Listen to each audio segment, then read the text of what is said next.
ሰላም ሰላም እንዴት ናችሁ? የነው ሐሳብ ቤተሰቦች ዛሬም እንግዲህ በአዲስ እንግዳ የነው ሐሳብ ለየት ያለ ሐሳብ ይዞ መጥቷል። ከአፍታ ቆይታ በኋላ ከእንግዳችን ጋር ቆይታችንን እናካሄዳለን ማለት ነው። አሁንም ቆይታችሁን ከነው ሐሳብ ጋር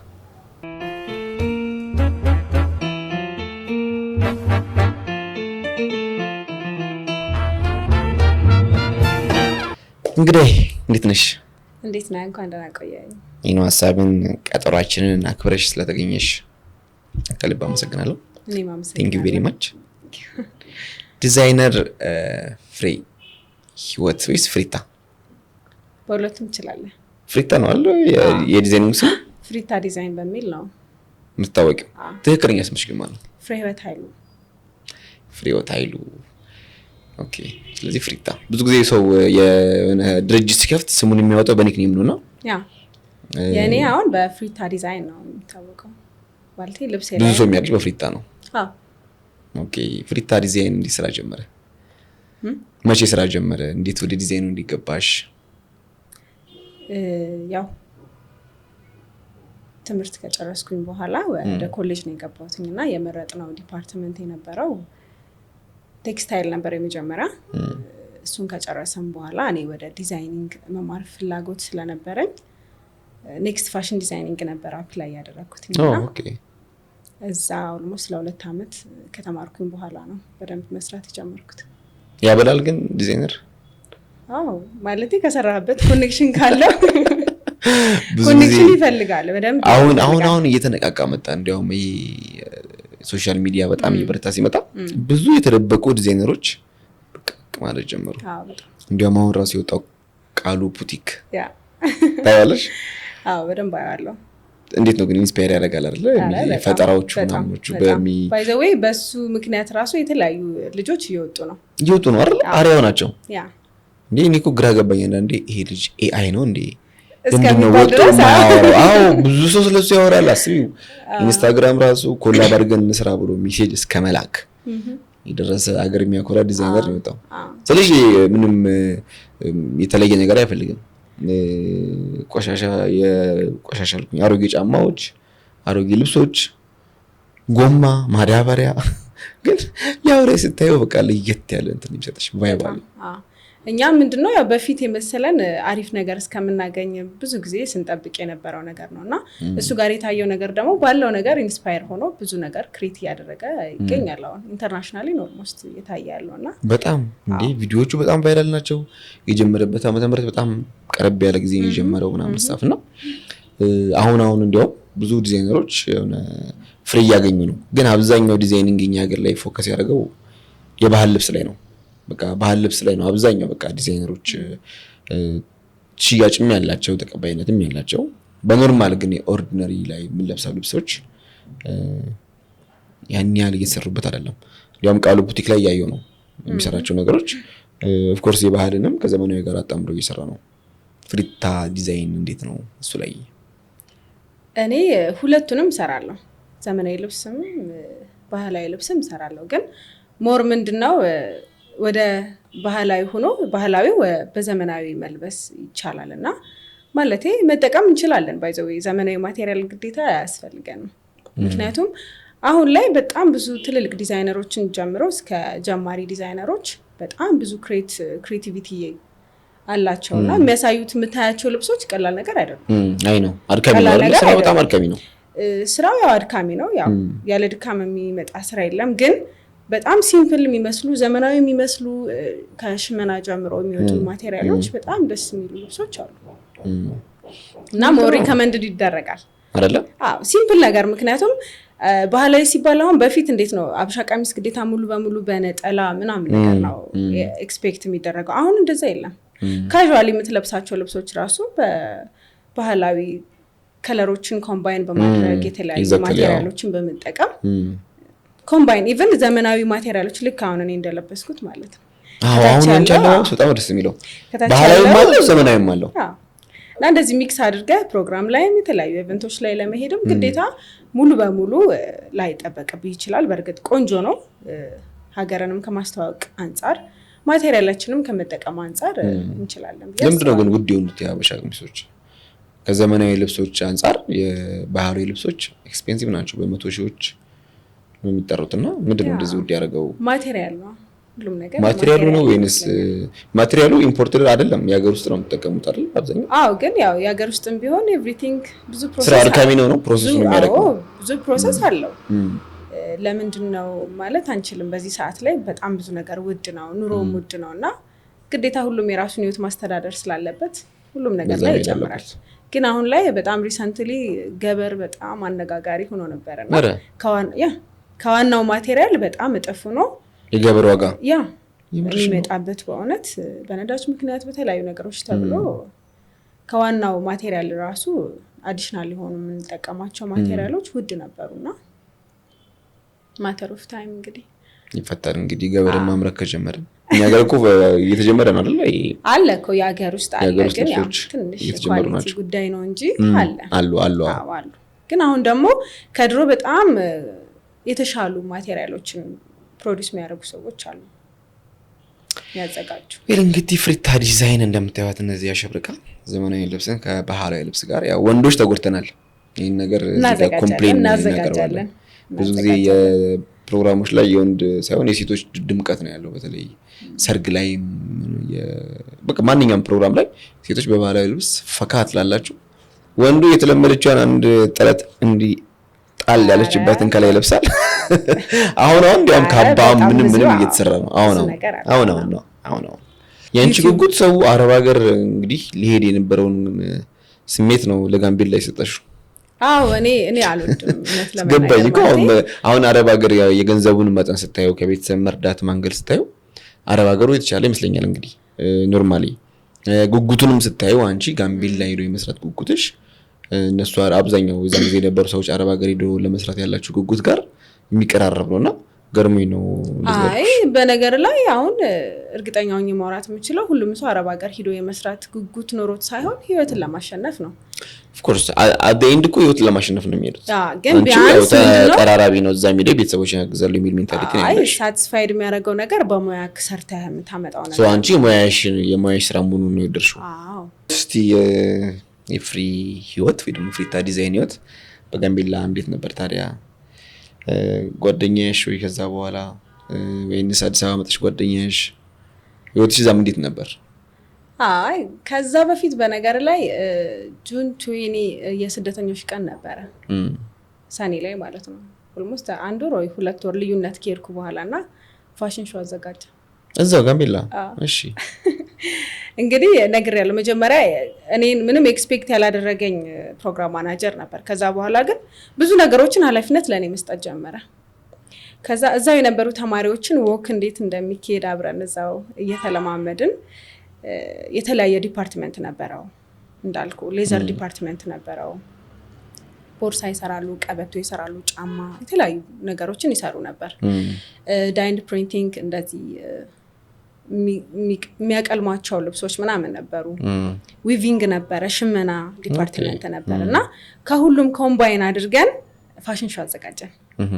እዛ በጣም የተለያዩ ኤንጂኦዎች ነበሩ ላይክ ዩኤንኤችሲአር በጣም የተለያዩ ብዙ ድርጅቶች አሉ እዛና በቃ ከነሱ ጋር በመሆን ፋሽን ሾው አዘጋጀን። ደስ የሚል ነበረ።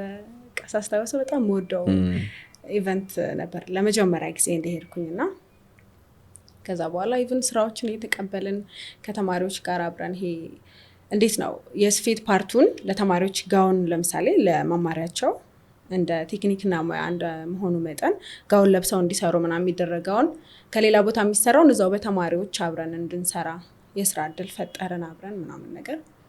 ያው ለኔ ተጨማሪም ገቢ ማገኝበት ነበር። ብቻ በጣም ቆንጆ ቆይታ ነበረኝ ዳይካክ ድርጅት ውስጥ በነበርኩ ሰዓት ማለት ነውና ስታፎቹን በጣም ደስ ይላሉ። ማለት እኔ እንጃ እኔ እግዚአብሔር መልካም ስለሆነ በሄድኩበት እኔ መጥፎ ሰው አጋጥሞኝ አያውቅም። ሁሉም ቴክ ኬር የሚያደርገኝ ነው። ከሁሉም ጋር ተሳስቀን ነው የምናድረው። ማታ ማታ ጉባኤ እንሄዳለን። ባስኬትቦል አስታውሳለሁ፣ ባስኬትቦል እንጫወታለን። በቃ የሆነ ኢቨንት ደግሞ አለ። ሰው ሲሄድ ሽኝት አለ፣ ሲመጣ አዲስ ሰው ሲመጣ የምትቀበለው ኢቨንት አለ። በቃ መጨፈር ነው አብረን ጥሩ ጊዜ ማሳለፍ ነው ምናለውና ቆንጆ ጊዜ ነበረኝ። ያው ከዛ በኋላ ወደ ጥያቄ ስመጣ አንድ ጓደኛ ይዤ ነበረና በጊዜው የነበረን ሪሌሽንሺፕ ረጅም ሊሄድ አልቻለም በተለያየ ምክንያት እሱን አቆምኩትኝ። እንዴት ተገናኛችሁ? እዛው ፋሽን ሾው ላይ ነው? ፋሽን ሾው ሳይሆን እዛው በስራ አጋጣሚ። በስራ አጋጣሚ ሌላ ድርጅት ነበር የሚሰራው። ያው አዲስ ሰው ስታገኝ አብረክ ታውቂያለሽ፣ የተወሰነ ጊዜ ታሳልፋለህ። ማይሆን ሲሆን ደግሞ የሚቀር ነገር ነው። ከዛ በኋላ ፕሮጀክቱ ተዘጋ። እናንተ አዲስ አበባ ተመልሼ መጣሁ። ከዛ አዲስ አበባ ተመልሼ ስመጣ ምን ልስራ? በ1500 ድጋሚ በ2000 ብር እኔ እዛ እስከ 7 እስከ 8 ምናምን የሚደርስ ነገር አለ። ከዛ ደግሞ በቃ ደስ ብሎክ ለቤተሰብ የምትልከው ነገር አለ ከራስ አልፈ ማለት ነው። እዚህ አይደለም ለቤተሰብ ለራስም አይበቃም የነበረን ቆይታ ማለት ነውና ምንድነው ያደረኩት? ተመልሼ ሄድኩ ጋምቤላ። ምን ስራ ልሰሪ? በቃ ፈልጋለሁኝ ነው እዛው ነሽ? እሺ ባቃቸው ሰዎችም ስለነበሩ በጊዜው ከኔ ጋር የነበሩ ሰዎችም ስለነበሩ እነሱ ጋር ቆየሁኝ። ከዛ አክሽን አጌንስት ሃንገር በበፊት ስሙ ደግሞ ኤሲኤፍ የሚባል ድርጅት ነበርና ሶሻል ወርክ ወጣ። አስብ የኔን ዲፓርትመንት ሶሻል ወርክ ወጣ። አስታውሳለሁ ባይሳ የሚባል ልጅ ነበረ አራ የሚባል ድርጅት ውስጥ የሚሰራና እስቲ እዚህ ሞክሪ ምናምን ነገር አለኝ። እግዚአብሔር በሚያውቀው እኔ ሲቪ ራሱ እንዴት እንደሚጻፍ አላውቅም በጊዜው። ማለት በቃ ይሄ አፕላይ ማድረግ በቃ እዚህ አፕላይ አንድ ያደረኩኝ ዶክመንቴን አስገባው በቃ እግዚአብሔር ፈቅዶልኝ ሄድኩኝ ነው እንጂ ዳት ማች ፕሮሰሱን አላውቀውምና እንተናለን አፕላይ አድርግልኝ አልኩት። አረጋለኝ ምናምን ነገር እዛው ሎካል ስታፍ ነበር የፈለጉት ከሌላ ከአዲስ አበባ ምናምን ሳይሆን እዛው አካባቢና 5 ሰዎች ተመርጠው ተጠራን። ከ5ኛው አንደኛው ነበርኩኝ። መቼስ በሚለው ያስገቡኝ ብዬ ነው ማሰቡና ምንድነው ያስገባኝ ያስመረጠኝ ፓርት 1 አመት ሪፊውጂ ካምፕ ኤክስፒሪየንስ ስላለኝ ብቻ እንጂ ዲፓርትመንት ሌላ ነው እነሱ የሚፈልጉት ሌላ ነው። ከዛ ሄድን የተወሰነ ከልጆች ጠይቆ እንደዚህ ነው ኤግዛሙ ምናምን ነገር አለኝ። በጣም መልካም ሰው ነው በእውነት እና ያው በጣም ብዙ መልካም ሰዎች አሉ። ብዙ ቆንጆ ጓደኞች ነበሩኝ እዛ ሰፖርት የሚያደርጉኝ ምናምንና ማለት ከዘረዘርኩ በጣም ሰዓት ብዙ ናቸው። ብዙ ናቸው እግዚአብሔርን ብዙ ናቸው። በአጠቃላይ እጅግ በጣም ማመስገን ፈልጋለሁ። ቆይታዬን ቆንጆና በጣም ማመሰግንበት ወቅት እንዲሆን ያደረጉልኝ በዙሪያ የነበሩ ሰዎች ናቸውና ከዛ ተጠራን። ስንጠራ በእርግጠኝነት 11 ወር 12 ኤግዛም ነበር የወጣው። 3 ነው 4 ምናምን ነው የሰራሁት። አላውቀውማ እኔ ጥያቄው ከባድ ሳይሆን እኔ ስለምን እንደማየው ምንም አይገባኝም። ታውቃለህ እኔ ሶሻል ወርክ እዛ ጋብቼ ምንድነው ማረጋው ምናምን ነገር ይነግሩሃል እኮ። ከዛ ኢንተርቪው ጋር ገባን። እንዴት ነው ሰፖርት የምታረጋቸው ምናምን ተባለ። አወራን ሞር እነሱ ኤክስፔክት ከሚያደርጉት ጥያቄ ይልቅ እኔ ማወራውን ነው ኮንፊደንስን ምናምን ነገር ያየሁት። ኤችአር ሴት ነበረች ፕሮግራም ማናጀሩ ጌታ ይባላል። ስቲል ነው በጣም ነው የማመሰግነው። ያየው ምንድነው ቢያንስ ትንሽ እንኳን አታነቢም ነበር ምናምን ላምኛል እግዚአብሔር በደም ሳልመለሽ ነው። አዎ ማለት በቃ ኮንፊደንስሽ እንደምትሰሪ ኢነርጂሽ ያስታውቃል። እና ደግሞ የነበረኝ ወርክ ኤክስፒሪየንስ ላይ የተጻፈው ነገር ቆንጆ ነገር ነበር። ያበረከተችው ፋሽን ሾው አዘጋጅተን ነበር ለሌሎች ሰዎች የስራ እድል ምናምን ክሬት አድርገን ነበርና ያ ነገርን ስላየው ኢንጌጅ ማድረግ ትችያለሽ የሚል ሀሳብ ነበረው። ከዛ እስቲ እንያት አለ በቃ እንደው አለ አይደለ እኔ በቃ በየቀኑ ነው የሚሄደው ብታይ እንዴት ነው ውጤት እንዴት ነው ደህና ነገር እንደሰራ ሰው ማለት ነው ውጤት እንዴት ነው ምናምን ጠይቅ ነበረ። በቃ ኤችአርን አሰለቻት ባይገርም ፋይናሊ ተጠራን። በቃ ማለት ምንድነው ስራውን ስንጀምር የሆነ ስልጠና ይኖረዋል አይደለ ምናምን ብዬ ነው የጠየቅኳት። አዎ ግን ምናምን ነገር አለ ኢትስ ኦኬ በቃ እኔ አሰልጥኑኝ ከዛ ሰራለሁ ምናምን ነገር አልኩኝ እና ላይክ ከዛ በኋላ አክሰፕት አደረገኝ። ጀመርኩኝ ትታይ ተባለ ጀመርኩኝ ማለት የስራ ፍላጎቱ ስለነበረኝ በደንብ ወዲያው ነው ከስራው ጋር እንትን ያልኩት ማለት ነውና መስራት ጀመርን። በቃ የነበረኝ ጊዜ በጣም ደስ ይል ነበር። ስፔሻሊ እናቶች ጋር ህፃናቶች ጋር ነበረ የምንሰራው እና በቃ ያሳዝናሉ በጣም። ኤስሲም ነበረው እዛው አይዋይሴፍ የሚባል ሴንተር ነበር እና እዛ ነበር የምንሰራው። እሷ ኤችአሯ ትንሽ ፈርታ ነበረ ማለቴ ሙቀት ስለነበረ እዛ ከተማ ላይ ምናምን ስታይ ማለቴ ከተማ አልኩትም በእርግጥ እዛው ሰፈር ላይ ምናምን ስታይ በቁምጣ ነው የምታይኝ፣ ከላይ ቦዲው ስስ ነው ምናምንና እንደዚህ አይነት አለባበሷም ደስ አይልም ምናምን ነገር ላይ ነበረ እና ሜቢ እነሱ እንዴት ነው ያው የሃይጂን ችግር ሊኖር ስለሚችል የሆነ ነገር ታሳያቸዋለች፣ ትጸየፋቸዋለች ምናምን ብላ አስባ ነበርና እኔ ግን በጣም ቆንጆ ቆይታ ነበረኝ። ማለቴ ከነሱ ጋር እሷ ኤክስፔክት ያደረገችብኝን እዛ እኔ ጋር አልነበረም እውነት ለመናገር። ኢቭን በጣም ብዙ ስጦታዎች ሁላ ነበሩኝ ባይገርምህ። በቃ ከነሱ ጋር ታግዣቸው ሰዎች አዎ በጣም እኛ ጋር ሰርቪስ ከሚወስዱ ሪፊጂዎች ጋር በጣም ጥሩ ኮኔክሽን ነበረኝ ከልጆቻቸው ጋር። በቃ ይሄ እንዴት ነው ፕሌይስቴሽን አለ፣ ጭፈራ አለ፣ ባህላዊ ጭፈራዎችን አብረን ጨፍራለህ፣ ሆም ቪዚት አለ፣ በየቤታቸው ሄደክ እንዴት ነው የምትሰራቸው ስራዎች አሉ።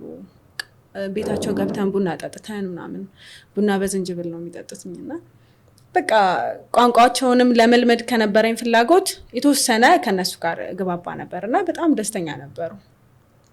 ሶ በዛ ቆይታ ፉኒዶ ላይ ነበረ ኦልሞስት 1 አመት።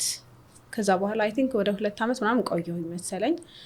ከዛ በመሀል ለሰፖርት ወደ አሶሳ ተመረጥና የተወሰኑ ልጆች ሰፖርት እዛ ሄድን። አሶሳ 1-2-3 ወር ምናምን ቆይተን ተመለስን። ከዛ በአንዳንድ ምክንያቶች ጋምቤላ መግባት ፈልጌ ነበርና ጋምቤላ ላይም ቤዝ ስለነበራቸው ወደዛ እንትን አልኩኝ ማለት ነው፣ ቀየርኩኝ። እዛው ድርጅት ላይ ሆኜ ግን ጋምቤላ ከተማዋ ላይ ገባሁኝ ማለት ነውና በጊዜው የነበሩ ሰፖርት ያደረጉኝ ኤችአር እና ፕሮግራም ማናጀሮች ነበሩ ወደዛ እንድቀየር ያደረጉኝ ማለት ነውና እዛ ከገባው በኋላ በቃ ቆንጆ ጊዜ አሳለፍኩኝ። ምክንያቱም ያው ሎካል ስለነበርኩኝ እዛው የራስን ቤት ተከራይተ ነው የምትኖረው እና ያው ፉኒዶም እያለው አንድ ጓደኛ ነበረችኝ ኤልሳ የምትባል ቆንጆ ጊዜ ነበረን ከሷ ጋር። ጋምቤላ ነው ቤተሰቦቿ መኖሪያዋ እዛ ነበርና በቃ ጋምቤላም ሲሄድ እሷ ጋር ቤተሰቦቿ ጋር ነበር ያረፍኩት ምናምንና በቃ ምን አለፋ ብቻ እኔ አልቸገረኝም። ህይወት ለኔ ቀላል ነበረ። በጣም አሪፍ። እሺ የልጅ እናት ያው ነች ሲንግልማ አይደል? ያ እስቲ ስለ ልጅሽ ንገሪኝ እስቲ። ጓደኛ ከሽ በኋላ ነው የወለድሻት አይደል? ከድሮ ጓደኛሽ ነው ወይስ እዛው ከተዋወቅሽ ጓደኛሽ ነው? ጓደኛ አይ ጋምቤላ ከገባው በኋላ ኦልሞስት ረጅም ጊዜ እንዳልኩ አሳልፌያለሁኝና ሌላ ጓደኛ ነበረኝ።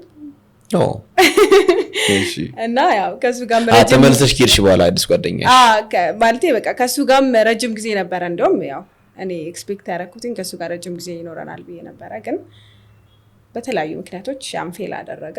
ከዛ በኋላ ስለ ሪሌሽንሺፕ ሀሳቤን አቆምኩ ማለት ነው። መስራት አለብኝ እንደውም ለምን ጊዜ ኢንቨስት አደርጋለሁ ብዬ ማለት ነው። እና የዛን ሰዓት ክሊኒካል ነርሲንግ መማር ጀመርኩ ጋምቤላ ከተማ ላይ ከሄድኩ በኋላ ማለት ነው። አንደኛ ያው ኤስሲ እዛ ስለነበረው እንዳልኩ ሰፖርት የሚያደርጓቸው ነርሶች ኤችኦች ሰፖርት የሚያደርጓቸውን አይ ስለነበረ በደንብ ነበር ኢንስፓየር የሚያደርገኝ። ማለት እውቀቱ ቢኖረኝ ሰፖርት አደርጋለሁ፣ ስራ እንኳን ባይኖር ወደዛ ሽፍት አደርጋለሁ። በሁለት አማራጭ ክሊኒካል ነርሲንግ ተማርኩኝ፣ ግን አልሰራሁበትም ምንም ነገር። ሰው ምንድን ነው ያደረኩትኝ ወደ መጨረሻ አካባቢ ላይ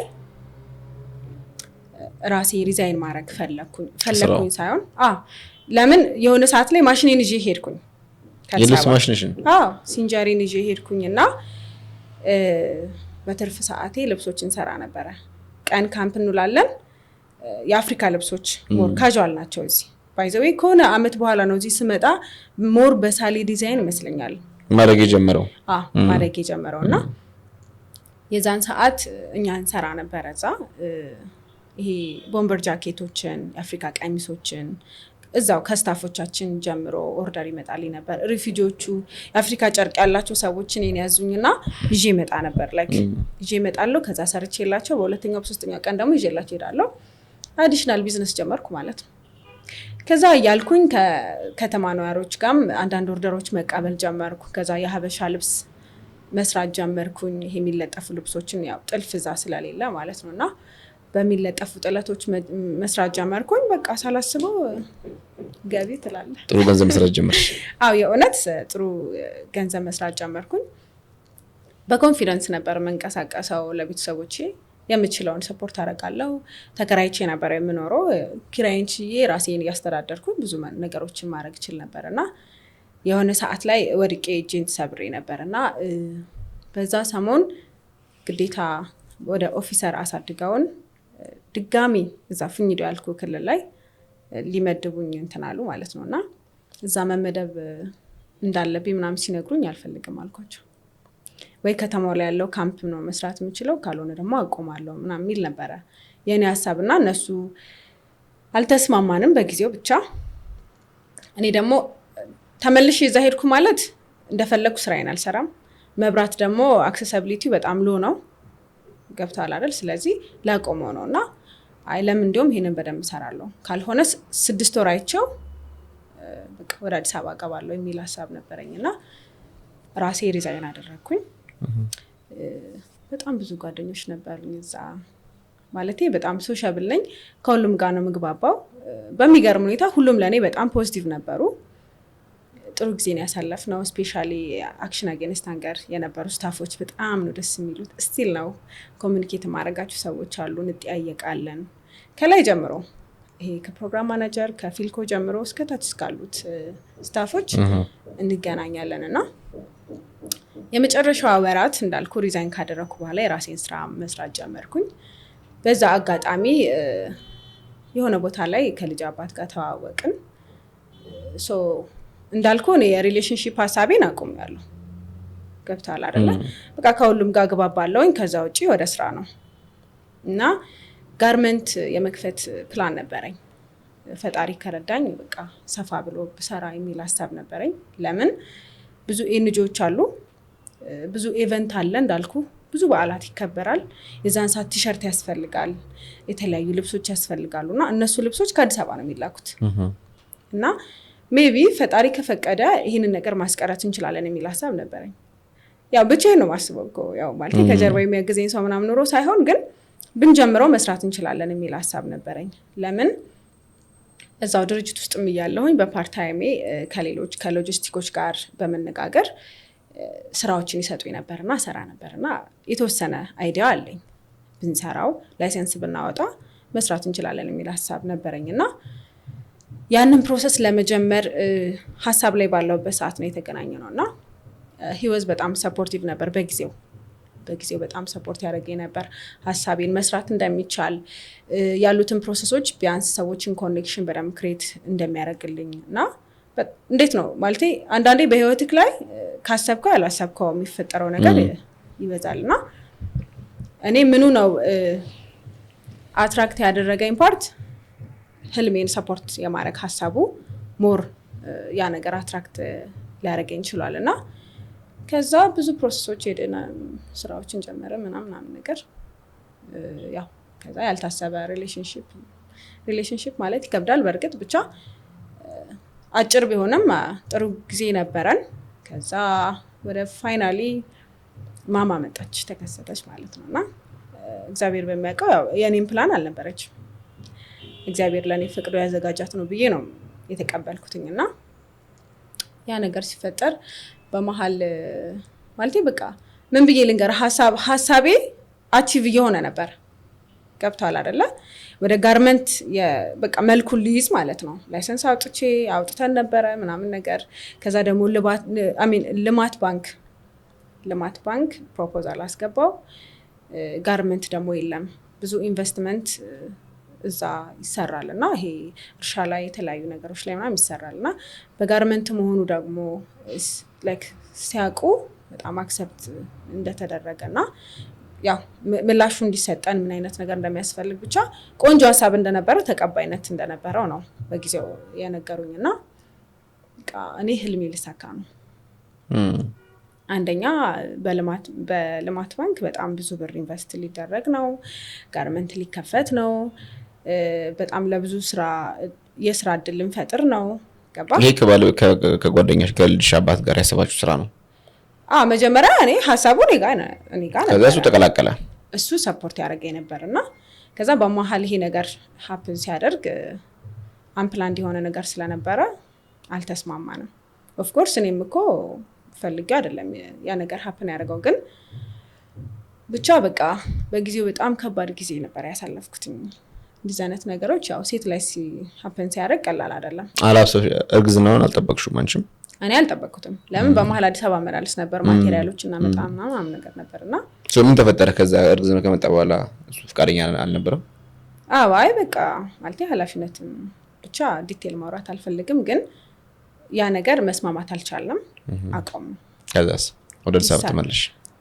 ማለት እኔ ለጊዜው እኔ የመወሰን አቅሜ በጣም ሎ ስለነበረ ማድረግ የነበረብኝ ያው ቤተሰብም የለም የዛን ሰዓት ደግሞ ለጓደኞቼም እንዲህ ነው ማለትም አልቻልኩም።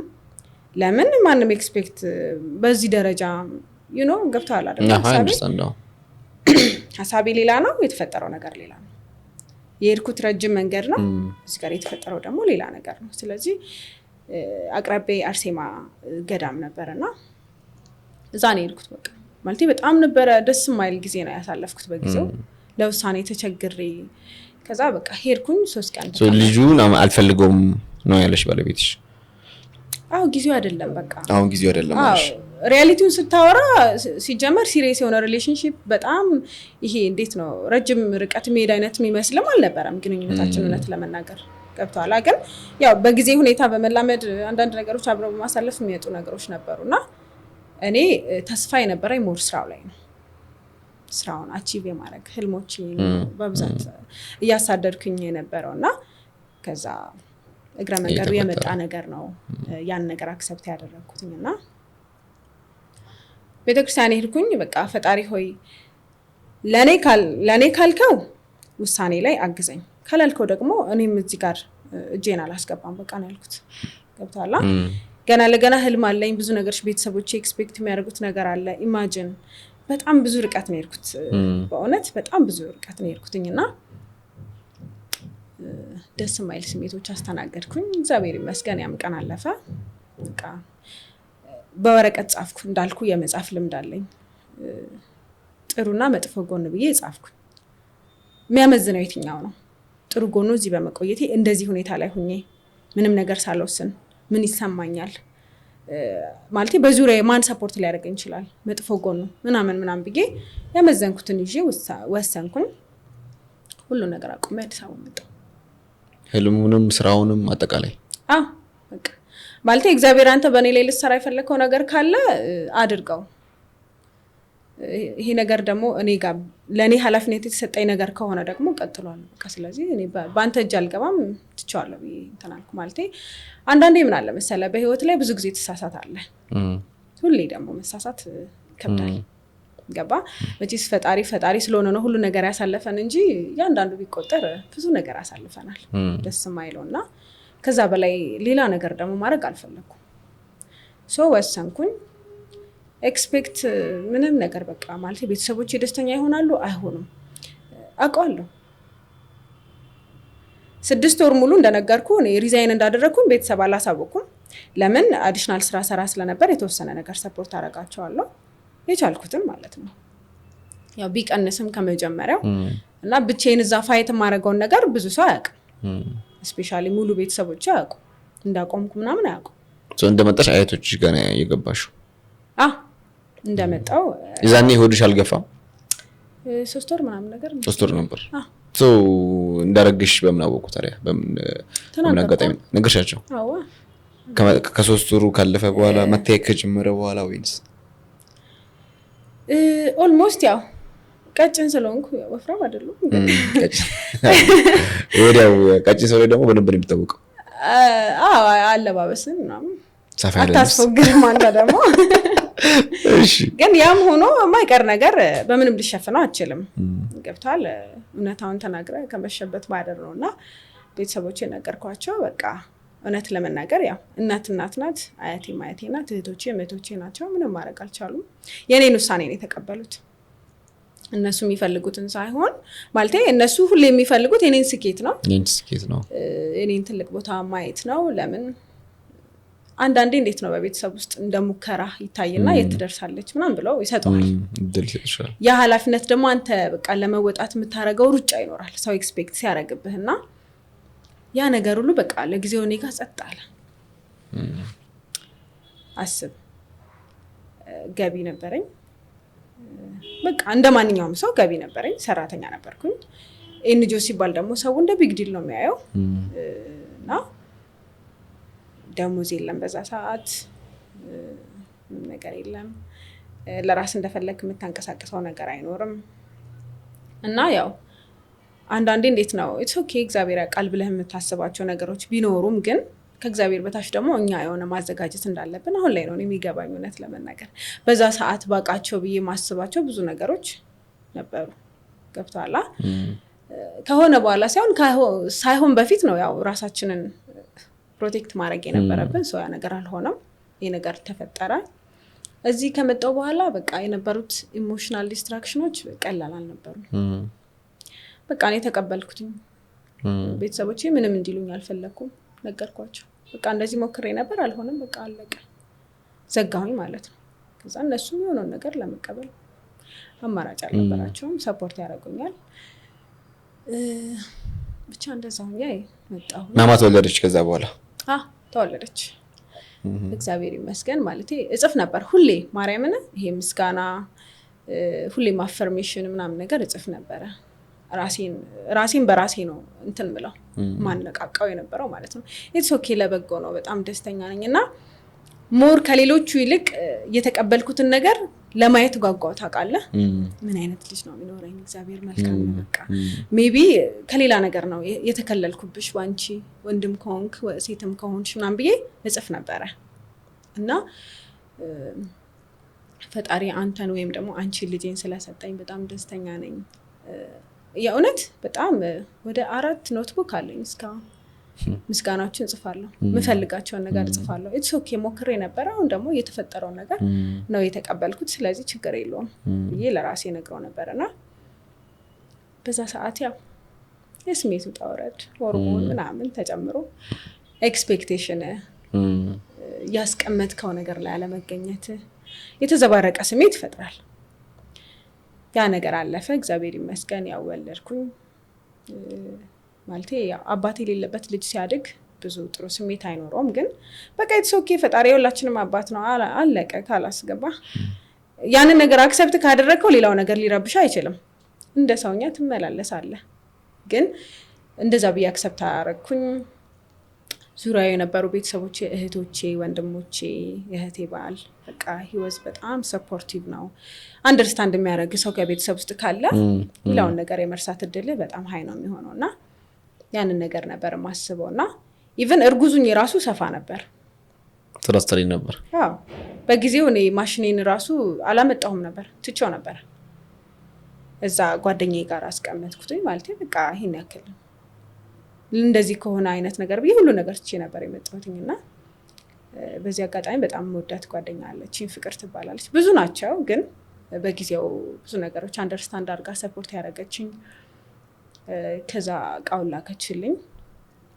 መቼስ እንደዚህ እርጉዙ ነው ያለ ተጨማሪ ስራ መስራት በጣም ካልተቸገርክ በስተቀር ከባድ ነው። እኔ ዛን ሰዓት ለኦርደር እየተቀበልኩ ሰራ ነበረ ላይክ እንዴት ነው እንዳይጎዳ ሆዴ ምናምን ነገር ከስር ጨርቆች ምናምን አስርና የተለያዩ ልብሶችን ሰራ ነበረ። ኦርደር ቀበል ነበር በኮንፊደንስ ማለት ነውና በፊትም የሚያቆኝ ልጆች ስለነበሩ ሰፈር ውስጥ ኦርደር ያዙኛል ሰራ ነበር። ቢያንስ አንዳንድ ነገሮችን ራሴን ሰፖርት አደረግ ነበርና ደስ አይልም ማለቴ ደስ የማይለው ስሜት ምንድነው ከቤተሰብ መጠበቅ የሆነ ሰዓት ደግሞ የራስ ነገር ኖሮክ ከዛ ደግሞ የሆነ ነገር ስታጣ ደግሞ መልሰህ ለመጠየቅ ምናምን መሄድ መስጠት እንጂ መቀበል ደስ አይልም። በአጠቃላይ መስጠት ነው እንጂ ደስ የሚለው መቀበል በጣም ደስ አይልም። ስሜትን ይረብሻልና ያንን ነገር ለማድረግ ብዙ ነገሮችን ሄድኩኝ። ተወለደች። ያው ከተወለደች በኋላ ራሱ በጣም ብዙ ቻሌንጆችን አልፈሉ በልጄ እንዲህ ነው ልልክም አልችለው ነገር ኢቭን በቃ እንዴት ነው ሎላይን ፕላሴንታ ተብሎ ታፍናለች ተብሎ በቃ ላትኖር ትችላለች በጣም ብዙ ኮምፕሊኬትድ የሆኑ ነገሮች መጡና ልክ እንደ ስለድ በቃ ማለት ከ8 ወር በኋላ በጣም ብዙ ነገሮች ሲሪየስ ሆነብኝ እና ምንም ልታረጋ አችልም እና እኔ እነሱ የሚያወሩትን ነገር ገልብጬ ነው የምጽፈው ነው ብዙ ጊዜ እንደዚህ ሆናለች ላይሆን ይችላል ካለ እግዚአብሔር ሆይ እንደዚህ ስለምታደርግልኝ አመሰግናለሁ የሚል አይነት ለሰዎች ተረት የሚመስል ግን እኔ ውስጥ የሚቀበለው ነገር ነበረ እና ያንን ነገር አድርግ ስለነበረ በቃ በተስፋ አንተ ካልፈለክ ማንም አይከለክልህም ምናም ብዬ ነው የሚቀበለውና ከተወለደች በኋላ በሶስተኛው ቀን ራሱ ታፍና እንጥሏ ወርዶ ምናምን ከዛ በኋላ ራሱ ኒሞኒያ ተብላ 14 ቀን ተኝታ ነበርና በቃ እንዴት ነው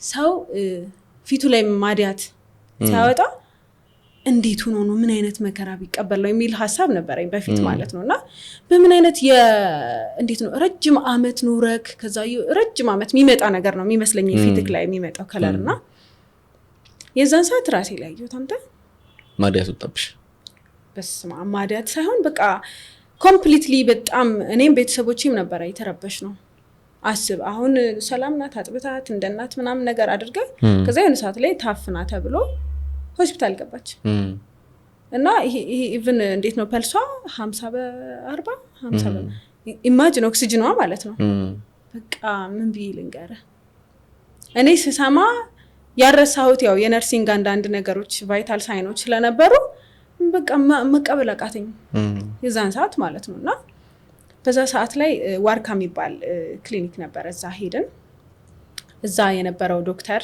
አለርት የሚባል ሆስፒታል ነበር የሚሰራውና አድሮ እዚህኛው ነበር የሚገባው ከዛ እንደመጣ የኔ ልጅ ነበር ያያትኝና እንደ ዶክተር ምን ኤክስፔክት አደርጋለህ በቃ ቶሎ እንደዚህ ውሰዷት እንደዚህ ምናምን ነው አይደለ ተነሳ ከኛ ጋር መጣ ዶክተር ሎል ይባላል በጣም ነው ማመሰግነው እሺ በእውነት በጣም ነው ማመሰግነውና ተነሱ ለምን እዛም ብንሄድ አሁን ካርድ አውጡ ምን አውጡ ምናምን ሲባል በቃ ፌል ልታረግ ነው ከዛ እዚህ ደም የሚሰጣለ በቃ ደም አንዴ ከዚህ ውሰዱና ተነሱ ምናምን ብሎ ይዞን ሄዳ በቃ በዛ ሰዓት ሁላችንም ነው የተወዘጋገብነው ወንድሜም አለ እናቴም አለች እኔ በቃ ማቆማቃተኝ አራስ ነኝ ለስሙ ግን በቃ ኢማጂን እና የተለያየ ስሜቶችን አስተናገድን ወዲያው ኦክሲጅን ላይ ተደረገች የመጀመሪያው ቀን በህይወቴ እኔ 24 ሰዓት እንቅልፍ ሳይወስደኝ አይኗን እያየኋት የነቃት የመጀመሪያ ለሊቴ አሳለፍኩኝ ከባድ ነበረ በቃ በዛን ሰሞን ደግሞ ኦልሞስት 2014 የሆነ ኮቪድ ነገር ብዙም እንትን አላለምና ማስክ አድርጋ ነው የምትገባው ሁሉም ነገር ምርመራ ኮቪድም ትመረመራለህ አይነት ስታፍና ዶክተሩ በጣም በቃ ወዲያው ነው እንትን ያላት ካርድ አላት ካርድ ምናምን አትበይብኝ በቃ አስገባት ኦክሲጅን ላርጓት ምናምን ነው ያለው እሱ ነው በቃ ፈጣሪ እንደመላክ የላከው ማለት ነውና ወዲያው እንትን አደረገች የሚያስፈልጋት ነገር ተደረገላት መተያየት ሆነ ከልጄ ጋር እና ከተሻላት ያ እሺ ካደገች በኋላም የሆነ ነገር ገጥማት ብለሽኝ ነበር ቅድም አዎ ማለት አንዳንድ ህይወቶች ያስቀዋል ያሳዝኑሃል ኤክስፔክት ያላደረከው ነገር ይፈጠራልና ተፈጠረ ከዛ ከወጣሽ በኋላ አይ ቲንክ 14 ቀን ይመስለኛል ወጣች እንግዲህ 1 ወር ሳይሞላት ነው የሁሉ ታሪክ የተፈጠረው ኢቭን በነገር ላይ ለወልዳት ስለራሱ የልደት ቀን ነው የወለድኳት በዛ ሪሊ ያንቺና የልጅሽ ልደት አንድ ቀን ነው የሚለው እና ብዙ ሰው እንደዚህ ሳወራ ሆን ብለሽ ለማክበር በኦፕራሲዮን ምናምን ይላል ግን በርግጥ በኦፕራሲዮን ነው የወለድኩትኝ ያንን ግን የሆነው ታፍና በቃ ኦልሞስት ኮምፕሊትሊ ታፍና ሎላይ ፕላሴንታ ስለነበረ ፕላሴንታው ቀድሞ ስለነበረ በቃ በጣም ታፍና ነበርና 2 ቀን አምጫለሁ ላይክ 2 ቀን ነው 24 ሰዓት ውለን አድረን እዛ በነጋታው ነው ሲሪየስ ኬዝ ላይ ሲሆን ኦፕራሲዮን ተደረገች በጣም ነው የሚገርመኝ ሳስበው ላይክ ኢቭን እትብቷ አንገቷ ላይ ነበር ምናምን ነገርና በቃ ኮምፕሊኬትድ የሆነ ታሪክ ነበር ያሳለፍኩትኝና በዛ መልክ አለፈ እግዚአብሔር ይመስገን ከዛ ሁሉም ነገር አለፈ በቃ ከዛ ክርስትና ነበር ምን ነገር ደስ የሚል ጊዜ ነበር ያሳለፍነው ቤተሰቦቼ ስላሉ ደስተኛ ነበርኩ እነሱ ናቸው ከጎኔ የነበሩት። ጎረቤቶቼ፣ የሰፈር ሰው በጣም ነው የሚወደኝ እግዚአብሔርን። እኔ የሰፈሬ ሰው በጣም ነው እኔ እንጃ ላመሰግናቸው ይፈልጋሉ በዚህ አጋጣሚ። ከልጅነቴም ያሳደጉኝ እነሱ ስለሆኑ አያቴ ጋር ሳድግ ቆሬን ያደግኩትኝ እና አያቴ ጋር ሳድግ በቃ በየሰፈሩ ሰላም የተባባልን በደስታ ነው ከሁሉም ጋር የነበረኝ ወቅትና በዛ ሰዓትም ከጎኔ ነበሩ። ከዛ ምን ሰራ ነበር? ያው ተቀጥሮ መስራት አልችልም ልጄን ለማንትጂ እሷም እኔ ዞር ካልኩኝ በቃ ጉድ ነው። ማንም ሌላ ሰው አይዛትም። የነበረን አታችመንት በጣም ክሎዝ ነበርና ሌላ ቦታ ሄጄ መስራት አልቻልኩም። ተስፋ ላለመቁረጥ አፕላይ ያደርጋሉ። ክፋቱ ደግሞ ብታይ ይጠሩኛል የተለያዩ ድርጅቶች ማለት ነው። ግን በቃ እንደው ሞራሌን ለመጠበቅ ምናምን ነበር አፕላይ ማድረገው እንጂ መሄድ እንደማልችል አውቃለሁ። እናቴ እኔ ያለው እኮ ይዛታለሁ ምናምን እላለሁ ግን አልችልም። የተለያዩ እድሎችን ሞክሬ ነበረ። በቃ እኔ እንጃ ውስጤ ከሷ መለየት ስለማይፈልግ ነው መሰለኝ ያ ነገር ይሆንልኝ ነበር። ግን በቃ መወሰን አልቻልኩም። ብዙ ነገሮችን ታውኩኝና አንድ ወቅት ምን ተፈጠረ መሰለ? በጣም የምስጋና ሰዓት ይደርሳል ማለት ነው። እና ማለት እግዚአብሔር በህይወቴ ላይ በጣም ትልቅ ነገር ስላደረገልኝ የገና ባዛር ነበረ እና መሳተፍ ፈለኩ። ፍላጎቴ ያልቅም ባይገርም በባዶ ማለት ነው። አይ ኖ እጄ ላይ ምንም እንደሌላ ቃለው ግን እግዚአብሔር በዛም በዚህም አድርጎ እንደሚያደርግልኝ ነው ማምነው እኔ ገባ ማለት እኔ እስከፈለኩ ድረስ ፈጣሪ ከዛም ከዚህም ያመጣዋል። ገብተዋላ። ከዛ በቃ እንደዚህ ከተለያዩ ልጆች በአጋጣሚ ብር አገኘው። እንዲሁም ደግሞ እንዳልኩ ኦርደር እየተቀበልኩ ልጄን ራሱ ልጄ አዝያት አንዳንዴ ይሰፋለው በፊት ለፊት ያርቂያት ምናምን እና እንደ ቢግ ዲል ሳይሆን በቃ ስለወሰንኩበት አደረገው ነበር። በደስታ ነው ማረገው። እና ደግሞ የመጀመሪያ እንደ ቢዝነስ ያስኩት ነገር ምንድነው አራስ ቤት እያለሁ ለልጄ ትራስ እና ኮፍያ ሰራውላት። አልመች ሲላት የኖርማሉ ትራስ አልመች ምናምን ሲላት ያው ጨርቅ ምናምን ያጠፍን ነበር ምን አደረገውና ከዛ እንደዚሁ ፒንትረስት ላይ ምናምን ነገር ሳይ የሆነ ትራስ ሰራውና አራስ ቤት እያለሁ አንድ ልጠይቀኝ የመጣች የሰፈራችን ልጅ ነበረችና ወይኔ በጣም ሲያምር ማን ያመጣልሽ ምናምን ነገር አለች። እሙዲያሽ ነው ምናምን ነገር ብዬ አለፍጋት ማለት ነው። አይ ቁም ነገር እኔ እንፈልጋለሁ ማን ያመጣልሽ ከየት ነው የገዙት ምናምን ነገር አለችኝ። እንዴ ከምርሽ ነው ምናምን አልኳት እና እኔ እኮ ነው የሰራውላት አለች። አሚን አልኳትኝ እኔና እስቲ ያሳይኝ በእናትሽ ጭራሽ ኮፍያ ማለት ምናምን ነገር አለች። እንዴ የእውነትሽ ነው የምታወሪው? እሷ አለርት ሆስፒታል ውስጥ ነበር የምትሰራው። ከሰፈራችን ቅርብ ነው ሆስፒታሉና አዎ እንዴ እኔ አምጠይቀው አራስ አለኝ እባክሽ እንደውም ከተመቸሽ ስሪልኝ ለልጄ ላይክ ይዤ እሄዳለሁ ለልጅሽ የሰራሽውን አይነት ምናምን ነገር አለች። ኦኬ በቃ ቢዝነስ አረኩት ነው የምልህ። ከዛ ጓደኞቼ ይመጣሉ በቃ እኔም ይዤ እሄዳለሁ። እኔን ለማበረታታትም ገዝታ የምትሄድ ጓደኛ ነበረችኝ ሀንዬ ትባላለች እና በቃ ታሰራኛለች ለሌላም ሰው ነው ወሰድ አንተም እንትናም ልጅ ወልዷል በቃ ቆጠራ ጀመሩ ማለት ነው። እንትናም ልጅ ወልዷል ከሷ ግዙ ምናምን አይነት ነገር እና እንደዛ መሆኑን ሳቅ ያለ ኦርደር ዝም ብዬ ቤቴ ውስጥ መስራት ጀመርኩ። ከዛ በአጋጣሚ አንድ ዲዛይነር ነበረችና መሳተፍ ምቺ ከሆነ ለመግባት አስበናል እና ያው እንዴት ነው አንድ ሩም ለመያዝ እስከ 70,000 ምናምን ነበር ሚሊኒየም ነበረ ባዛር ገና ከዛ በጣም ደስ ይለኛል አልኳት። ብር እኮ የለኝም በጣም ደስ ይለኛል አልኳት። ከዛ ግን ብር ከየት ማግኘት እንደምችል ነው ማሰብ የጀመርኩት። አንደኛ እንዳልኩ እየሰራው ነበረ ቦርሳዎችን ሰራለሁ በአፍሪካ ጨርቅ ይሄ ቦምበር ጃኬቶች አሉ አይደለ የአፍሪካ ጃኬቶች ምናምን እነሱን ሰርቼ ያዘጋጀሁት ነበረ። እንዲሁም ከሌሎች ጓደኞች ጋር ሆኜ የሰራኋቸው ስራዎችም ነበሩ ምናምን ነገር እንደውም እነዚህ ልጅ ይገባሉ አልኩ። አስብ አንተ እኮ ባዛር ስገባ በቃ ሱቅ ኑሮክ በጣም ብዙ ልብሶችን አዘጋጅተህ ምናምን ነገር ነው። ዞር ብዬ ሳስበው ደስ ይለኛል ማለት ሞራሊ የትም ቡቲክ የለም ትላለህ። እሺ ደን እዛ መግባት ቻልኩኝ። ተከፈለ ገባን። እየተሸጠ ነበር በጣም ብዙ ሰው ኮሜንቱ ደስ ይላል። በተለያየ ከለር ነበር ያቀረብኩትኝ እና ይሄ ኖርማል ብቻ ሳይሆን በክራውን ምናምን ያደረኩኝ ነበር ያዘጋጀው ትራሶቹን እና ከኮፍያው ጋር ፓክ ተደርጎ ብዙ ተሸጠ እና በየመሃሉ ተራ በተራ ነበር ምን እዛ ሱቅ ምን ሸጠውና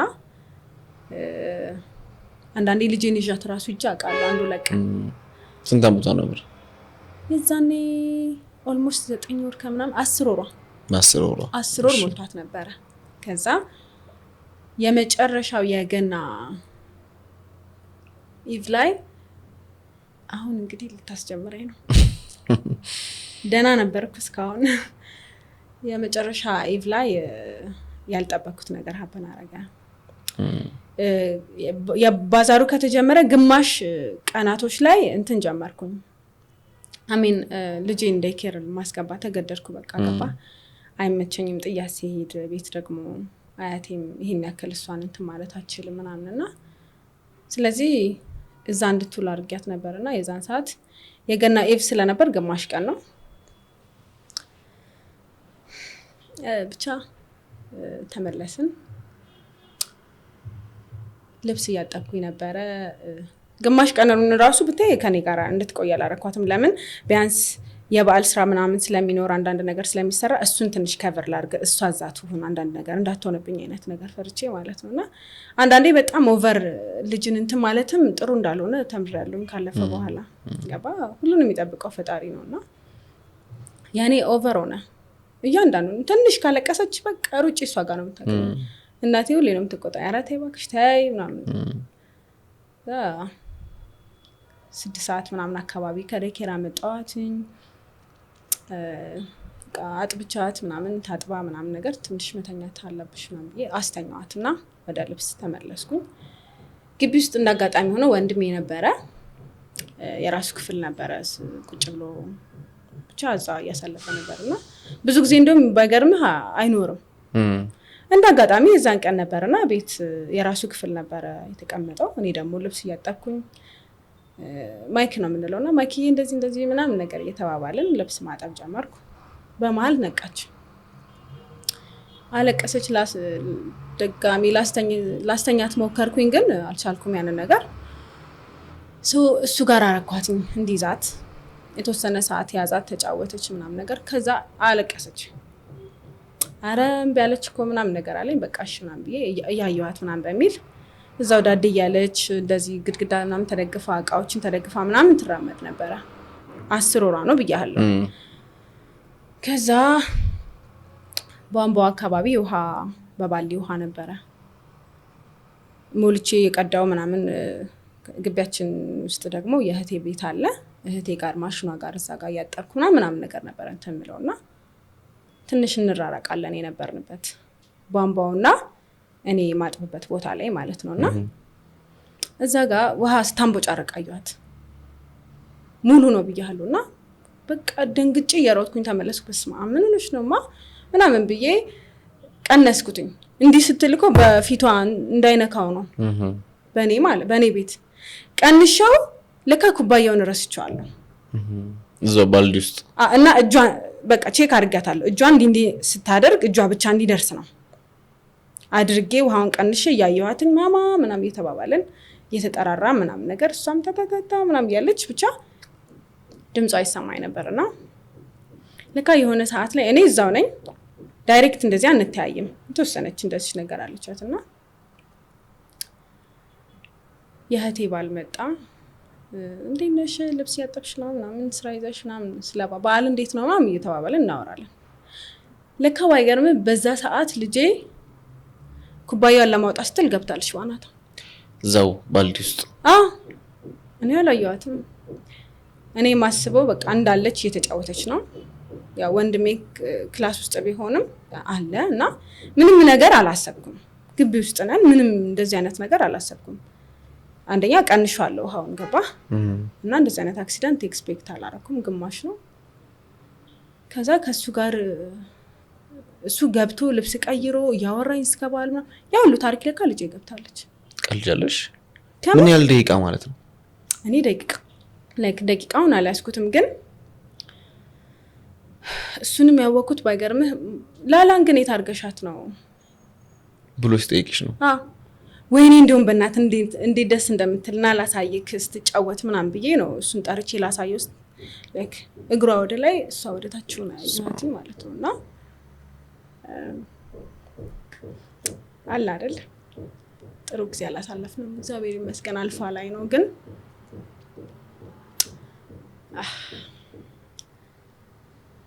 በነገር ላይ ይሄንን ሳወራ ትቼ ነበር ረጅም ጊዜ ኢሞሽናል አልሆነም ግን አሁን ታረቀኝ ነው መሰለኝ ከባድ ነበር ላይክ እኔ ነው ያወጣኋት ደርሼ ከሆስተሽ ጃምሱት ነው ያደረገችው ሙሉ በዛ ላይ ወፍራም ነው በቃ ሙሉ በሙሉ ውሃ ተነክራለች ከንፈሯ አይ ከባድ ጊዜ ነበር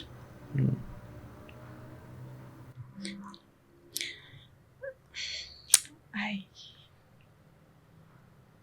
ብቻ እግዚአብሔር ይመስገን ማለቴ ሁኔታው ነው ፊል እንዳረግ የሚያረገኝና ከንፈሯ ከለሯ ተቀይሯል በቃ ጮኩኝ እኔ ኢማጂን ምንም ማድረግ አልቻልኩም እና ተሜ ነበር የህቴ ባልና ቀራሱን ያዘ ተስፋ ቆረጠ ሲያያት ብንጫናትም ሲፒአር ብናረግም ካቅማችን በላይ ሆነ ትንፋሽ የላትም ቼክ ስናረግ ምንም ነገር የላትም ኤቭሪቲንግ እንዳለ ቆሟል ምን ብዬ ልንገርህ አይ ነው በጣም እኔ እግዚአብሔር ረድቶኝ ዛሬ እንደዚህ በኮንፊደንስ ራሱ እንደዚህ ሳወራክ እግዚአብሔር ስለረዳኝ ነው ማንሳት ራሱ አልችልም ነበር ይሄንን ስቶሪና አቅራቢያችን ወደሚገኘው ቆሬ ክሊኒክ ሄደን በዚህ አጋጣሚ በጣም ነው ላመሰግናቸው የምፈልገው በጣም ነው ሰፖርት ያረጉኝ ማለት ነውና ባዶ እግሬን ነበርኩ እጄ ልብስ ሳጥብ የነበረው ይሄ ነጭ ነው ልብስ ለማጠብ መቼስ ኖርማል ልብስ አትለብስም የቤት ነገር ልብስ ነው የለበስኩት ልጄ መያዝ አቃተኝ ሙሉ ሰውነቴ ከዳይ መቆም አቃተኝ ስፔሻሊ ክሊኒኩ ጋር ስንደርስ በየመንገዱ አንድ አፍንጫን እንትን በሏት ሳባት በከንፈሯ እንደዚህ በሏት በቃ እኔ አላስታውስም አስፋልት ላይ ስንደርስ በባጃጅ ዘናት ሄድን አይ ቲንክ በባጃጅ ነው ዘናት ሄድን እዛ ገባን ስንገባ የነበረውን ሁኔታ አረሳውም እና ከባድ ነበር በጣም ከባድ ነበር ብቻ ምን ተፈጠረ መሰለ መሃል ላይ እነሱ ከአቅማቸው በላይ ሆነ ብዙ ነገር ቼክ አደረጉ ምንም ማድረግ አልቻሉም ገባ እና ግዴታ ከፍተኛ ሆስፒታል መሄድ ስለነበረባት በጀርባ እሺ ማለቴ አላ ብቻ ከባድ ጊዜ ያሳለፍነው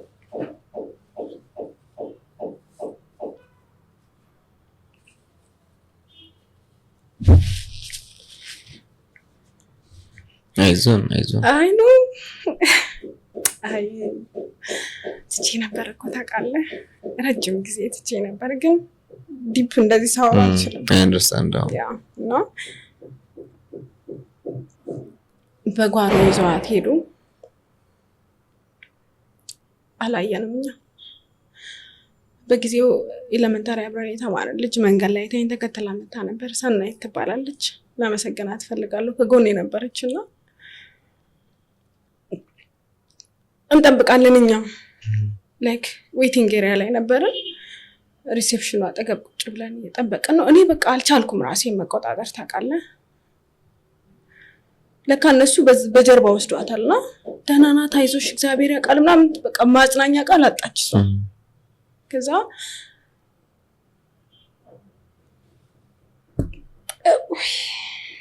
አልችልም ታውቃለህ የተወስዷት ማለች የለችም የሚለው ድምጽ ብቻ ነው ጆሮ የሰማው በጊዜው ማለት ነው ማለት ነው ያልኩት ማለት ላይ ክፋቱ በቃ ልረሳው ራሱ አልቻልኩም ሞመንቱ ማለት ነውና በቃ ልብሴን የቀደድኩት የለበስኩት ቲሸርት ነበር ቀደድኩት እና ከዛ ደቂቃ በኋላ የሚታየኝ እንዳለ ጨለማ ነው ሊከብራት ልጄን አበድኩኝ ታውቃለህ ኮምፕሊትሊ አበድኩኝ አንዴ ያስቀኛል አንዴ በቃ ሌላ ታሪክ ውስጥ ገባሁኝና በሁኔታዬ በቃ ዙሪያ ያሉ ሰዎች ያለቅሳሉ በጣም ለመቆጣጠር እየሞከርኩኝ ነው ግን አይዞህ በቃ የሰዎቹ ማልቀስ የእውነት እሷ የሞተች መሰለኝ። በዙሪያ ሊታከሙ የመጡት ራሱ ፔሸንቶች ነበሩና አበድኩኝ። ልጄን እንዴት ቢያንስ አታሳዩኝም እንዴ? እንዴት ነው አፈር ውስጥ የምታስገባት? ሌላ ታሪክ ነው ማወራው። እነሱ ሌላ ቦታ ነው ያሉት። መሬት ነው ያሉት። ከመሬት ሰው ወንበር ላይ መቀመጥ ይከብዳል፣ ራሱ ይክዳል። ካደኝ በቃ ሰውነቴ ሙሉ በሙሉ ነው ካደኝና ይዘውኝ ሄዱ።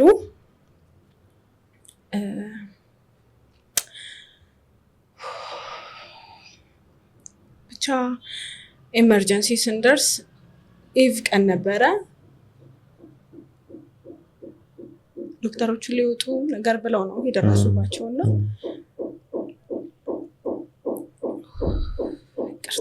አይዞህ ከዛ ብዙ ነገር ተደረገላት። ምንም ማድረግ አንችልም አይነት ተባለ። አላቅም ብቻ በጊዜው መንገድ ላይ የሆነ ስተነፍስ ሰማናት ምናምን ያሉ ልጆች ነበሩ። ያንን ሁሉ ነው ያላስታውስም። በጊዜው ሄድኩኝ። ያደረኩት ነገር አልቻልኩም። ታውቃለህ ሰው ብዙ ነው ለካ። በቃ የሰፈሬ ልጆች ያዩኝ መንገድ ላይ ምናምን ተከትለው ይመጣዋል። ከዛ ጉዳዩን የሰሙ ደግሞ እዛው ሆስፒታል የነበሩት ኢመርጀንሲ አካባቢ ነው ብዙ ሰው ነው የሚታየኝና ምንም እኔ የዛን ሰዓት እኔ ራሴን አልነበርኩም። መጨረሻ ላይ ገብርኤላ ነው ስሟ የልጄ ስም። የገብርኤላ ቤተሰብ እናቷ ወይ አባቷ ተባለ። ገባው ስገባ ላይክ እንዴት ነው የምነግርህ ይሄን ሁሉ ነገር አልችልም። ብቻ ገባውኝና መጋረጃ አለ አይደለ?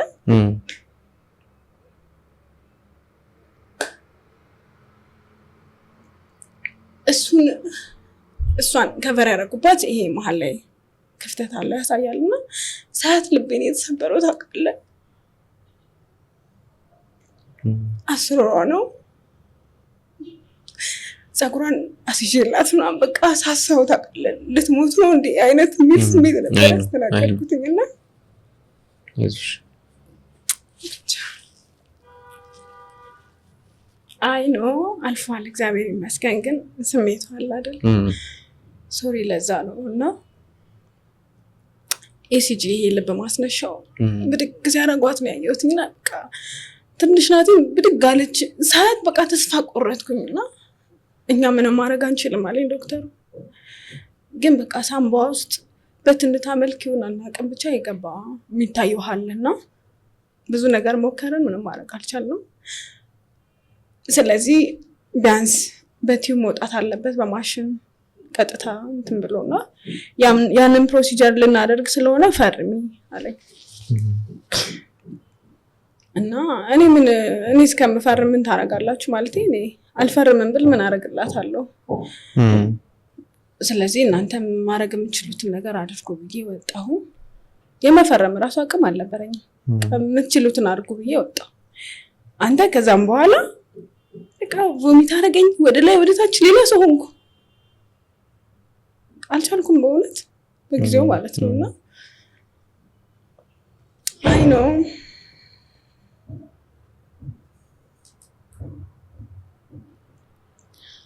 በጊዜው ምንም መጠበቅም አቃተኝ። እዛ ሰዓት ኢመርጀንሲ ሆኖ የሚያደርጉትን ነገር የማየት ብቃት አጣሁኝና እንደፈጠረ መሰለ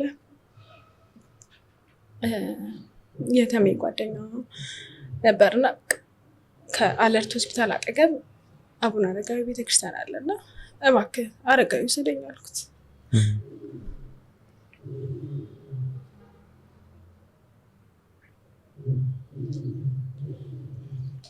አይዞህ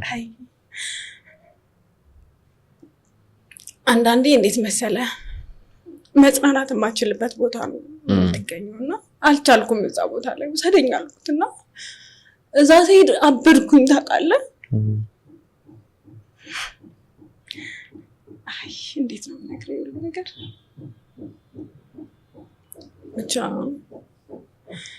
እንደ ሰው ነው ያወራሁት ማለት ነው ያልኩት። በቃ ምንድነው እንዴት ነው የምቀበለው? እሺ አታረገውም ማለት የለህም ማለት ነው። እንደ እብድ ነው ያደረገኝ። በቃ ተንከባለልኩኝ መሬት ላይ። አብራኝ ነበረች ሰናይት ያልኩልሽ። በቃ እሷን የማጽናናት አቃታት። ሰው ይመጣል ምንና ነው ምናምን ይላል። አይሆንም ነው በቃ የኔ ጩኸት፣ አይሆንም አታደርገውም። እና ቤተክርስቲያኑ ጋር ተንከባለልኩኝ አውደ ምሕረቱ ላይ። አልቀበልም አልኩ። በቃ አታረገውም። ለምን የዛ ሰዓት 14 ቀን ስተኛ የሆነ ነገር ሆነች ብል መቀበል እችላለሁ።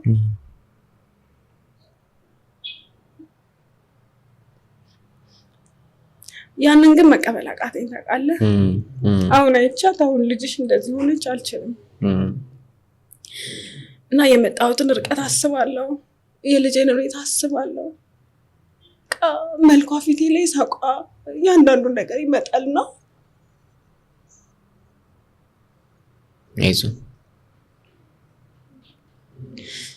ብቻ በቃ ንግግሬ እንደማልቀበለው ነው። አልቀበልም። ልጄን እንደማታሳጣኝ ነው የማውቀው። አልቀበልም። እና ከኖርማል ወደ ሌላ አይነት ነገር ሆንኩኝ። ራሴን መቆጣጠር አቃተኝ።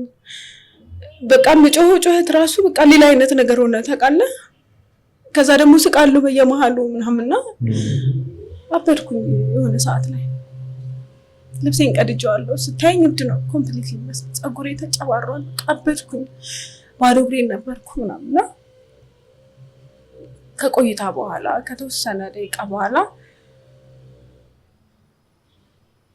መጣ። መኪናውን ይዞ ተመልሶ መጣ። አይሲዩ ፈልጉ ተባለ። ተመልሼ እዛ ሄድን። አይሲዩ ፈልጉ ተብሎ ታጣ። አለርት ሆስፒታል ውስጥ የነበረው አይሲዩ ኦልሞስት ወደ 4 ማሽን ምናምን ብቻ ነበርና ሁሉም ተይዟል ተባለ። በቃ ሌላ ሆስፒታልም ቢሆን ፈልጉ። ሁሉም ሰው በየፊ ነው መደወል ጀመረ። የተለያየ ሆስፒታል ላይ ኢቭን እኔ ጋምቤላ ማቃቸው ልጆች ራሱ የደወልኩኝ ስንት ሰው አስጨንቄያለሁ መሰለህ። አረ ልጅ ልትሞት ነው፣ አረ ሞትች እያሉኝ ነው ምናምን ብዬ ማለት ነው። እና ሁሉም ሰው በየፊ ነው በቃ መፈልግ ጀመረ። የለም እዛ በቃ አንደኛው ዶክተር አይ ቲንክ አይደለም ሌላ ቦታ እዚህ ራሱ አደርስም አይነት ነገር ብሎ በቃ ስቴብል የሆኑ ፔሸንቶችን አስወጥቶ እሷ እንድትገባ ተደረገ። እግዚአብሔር ይመስገን። ሁሉም ሰው የየራሳቸውን ድርሻ የተወጡ ነበረ። ላይክ ማቃቸውም አላቃቸውም ቤተሰቦችም ዶክተሮችም የተለያዩ ሰዎች ሌላ ሆስፒታል ላይ አይሲዩ እየፈለጉ ነበረ። አልተገኘም በሰዓቱ። ቀኑ ዋዜማ ነው ምናምን ነገር እና ስቴብል ያደረጉትን ፔሸንት አውጥቶ ልጄን እዛ ወሰዷት ማለት ነው። እና እኔ ከቤተክርስቲያን ስመለስ ኢመርጀንሲ የሉ አረ ሂዳ ነው ላይክ አይሲዩ ክፍል ሂዳ ነው ምናምን ተባለ። በቃ በዛ በባዶ እግሬ በጀርባ ውስጥ ለውስጥ እዛ አይሲዩ ሩም ድረስ በቃ እንደ እብድ እየሮጥን ሄድን ከልጅቷ ጋር። በቃ አይ ታስጀምረኝ ነው ደግሞ አይሲዩ በር ላይ ይሄ ሮቶ የሚቀመጥበት ብረት አለ። ልብሷን እዛ ሰቅለዋ አገኘሁት። የተሰማኝ ስሜት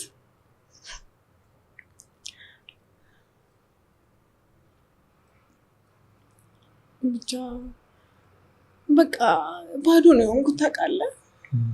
እርጥብ ስለሆነ ነው። በእርግጥ እነሱ ልብሷን አውጥቶ ስለነበረ ማሽን ላይ ምናምን አድርገዋት ውጪ ገና ስደርስ ልብሷ ተሰቅሏል። ሌላ ስሜት ነው የተሰማኝ። አልቻልኩም ታውቃለህ። ወደ ውስጥ ደግሞ መግባት አይቻልም አይሲዩ ክፍል።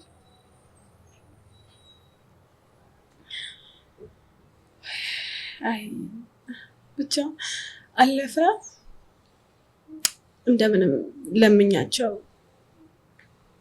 የሚደረገውን ነገር ካደረጉ በኋላ እንዳያት ፈቀዱልኝ። አልቻልኩም። ፎቶዋን ሼር አድርጌ ነበረ።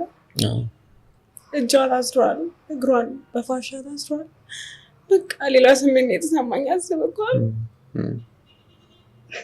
አይዞህ አይዞህ አይዞህ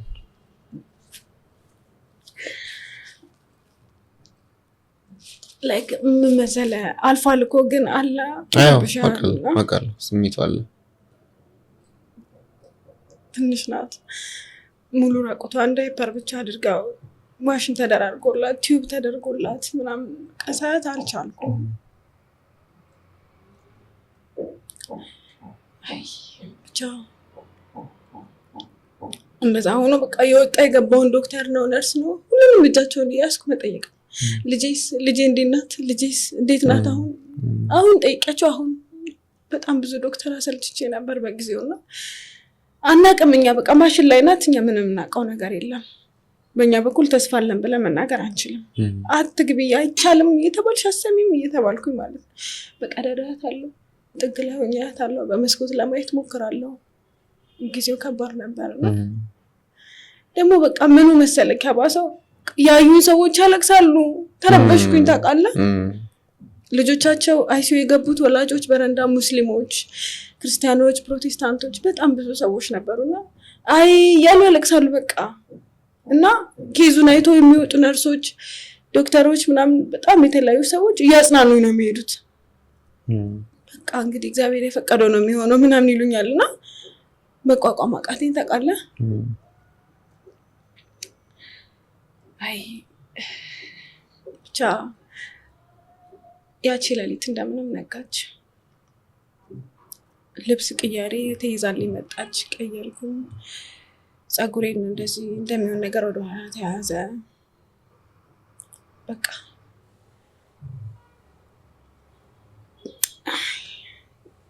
የዛች ምሽት ማረሰው መዝሙር የእህቴ ባል አብሮኝ የሚጠብቀኝ አይተኛም የሚል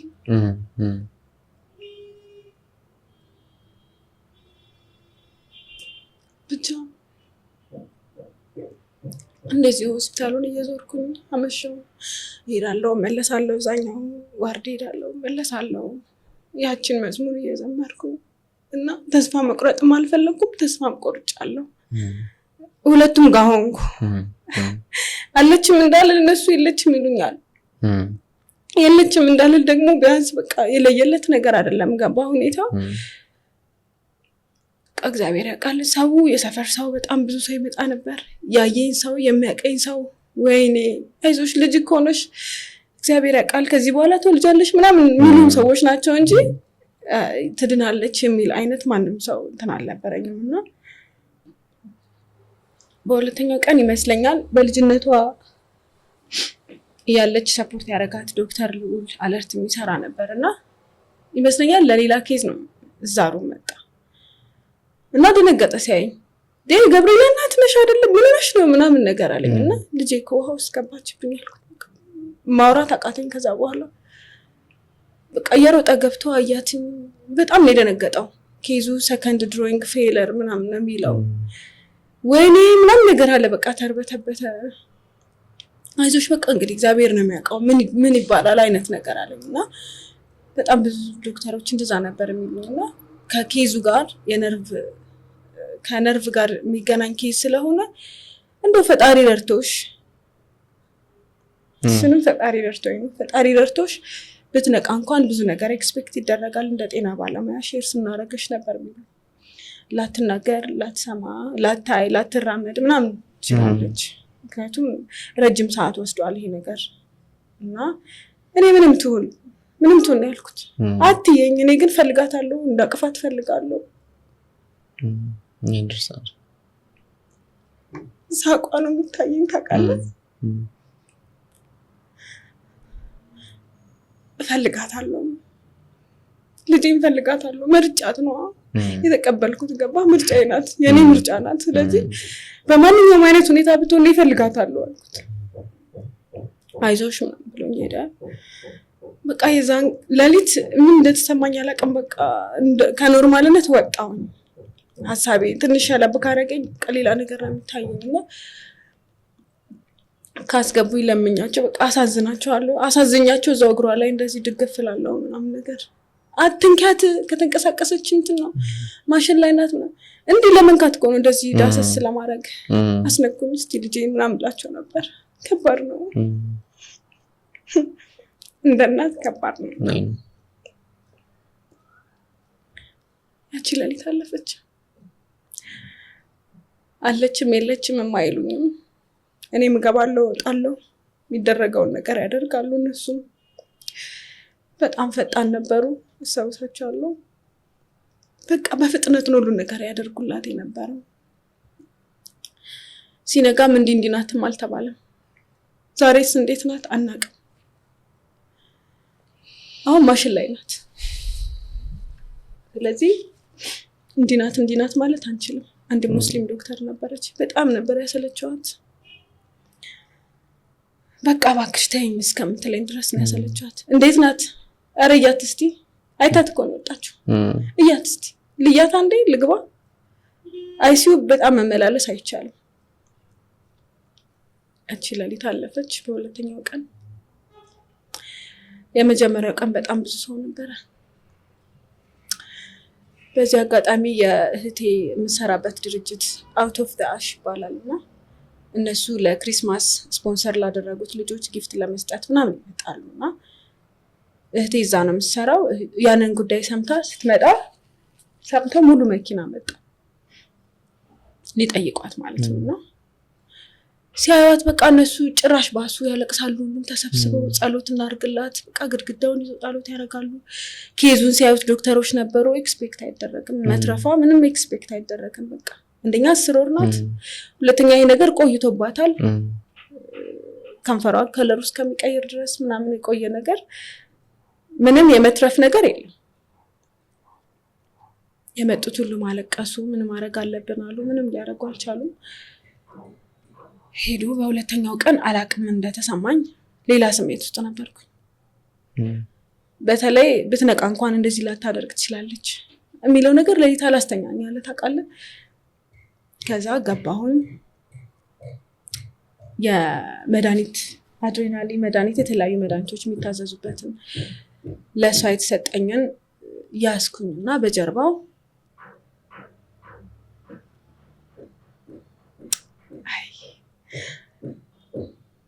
እስክሪብቶ ተቀበልኳት ከነርሷ ማለት ነውና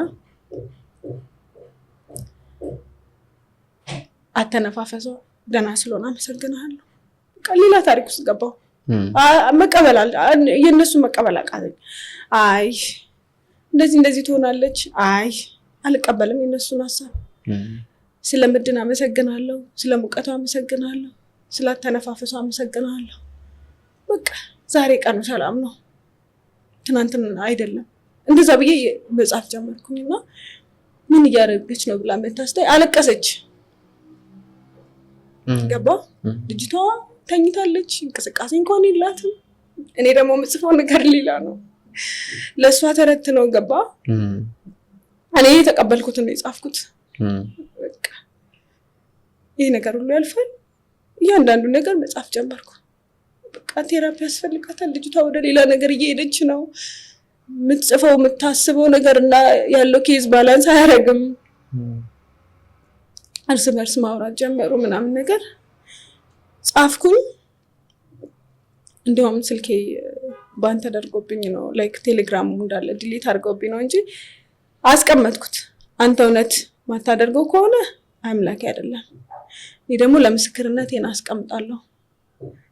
እሷ እንደዛ ተኝታ ጽፌ እግሯ ላይ አድርጌ ፎቶ አንስቼው ነበር። እንደዚህ ነበረች እኮ ስለዚህ እንደዚህ ያደረክልኝ ለማለት ማለት ነውና አይተከዋል። ወረቀቱን ልኬልህ ነበረ። እስቲ አንብቢልኝ የጻፍሽውን። አንዳንዴ በጎ አመለካከት እና ትልቅ እምነት ነገሮችን ያሳካል። ላይ ደግሞ ባንቺ አይቼዋለሁ። አሁን ላይ ሆኜ ሳስበው እግዚአብሔር እንዴት ቢያየኝ ነው ብዬ አስባለሁ። እና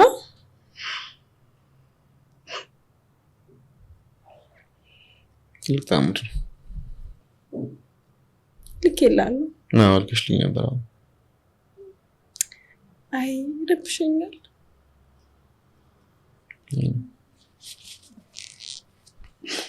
ብቻ I'm lucky to have you የኔ ቆንጆ ልጄ ገብርኤላዬ። አምላክ አንቺን ስለሰጠኝ በድጋሚ አመሰግናለሁ። አንቺ ማመስገኛዬ ነሽ እና እንደውም አድርቀው ምናምን ነው እንጂ በጣም እንትን ብሎ ነበረ። አንቺ ማመስገኛዬ ነሽ፣ የነፍሴ ማረፊያ፣ የደስታዬ፣ የሳቂ፣ የበረከቴ፣ የሰላሜ ምንጭ ነሽ፣ ስጦታዬ ነሽ። ደግሞ የአማኑኤል ቀን ነበረ በ28 ነው። አማኑኤል ሆይ በቸርነት በምሕረት ልጄን ስለጎበኘልኝ አመሰግናለሁ። እሷ እኮ ምንም ነገር የላትም። ከዛ ጤናዋን ስለመለስክልኝ አመሰግናለሁ። እስትንፋሷን ስለጠበክልኝ አመሰግናለሁ። የደም ዝውውሯን ስላስተካከልክልኝ አመሰግናለሁ።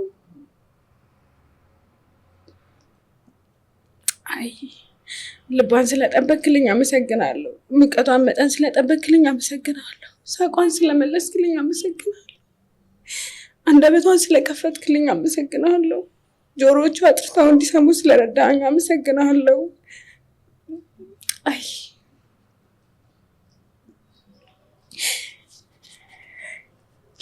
አይኖቿ ብርሃንን እንዲያዩ ስለፈቀድክ አመሰግናለሁ። ከማሽን ወጥቷ በራሷ ሳንባ እንድትተነፍስ ስለረዳኝ አመሰግናለሁ።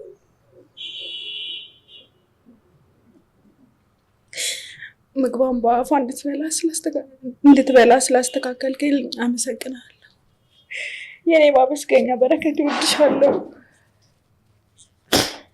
ዛሬ ቀኑ ደስ ይላል የጻፍኩ የኔ ሳቂታ፣ የኔ ሰላም፣ የኔ ፍቅር፣ የኔ የዋህ፣ የኔ ደስታ፣ የኔ በረከት ዛሬም ብላታለሁ። ብታይ የኔ ቆንጆ፣ የኔ ጠንካራ፣ የኔ ስጦታ፣ የኔ እድለኛ ብዬ ጻፍኩኝ የመጀመሪያው ወረቀት ላይ እዚህ ጋር እንደምታየው ማለት ነው።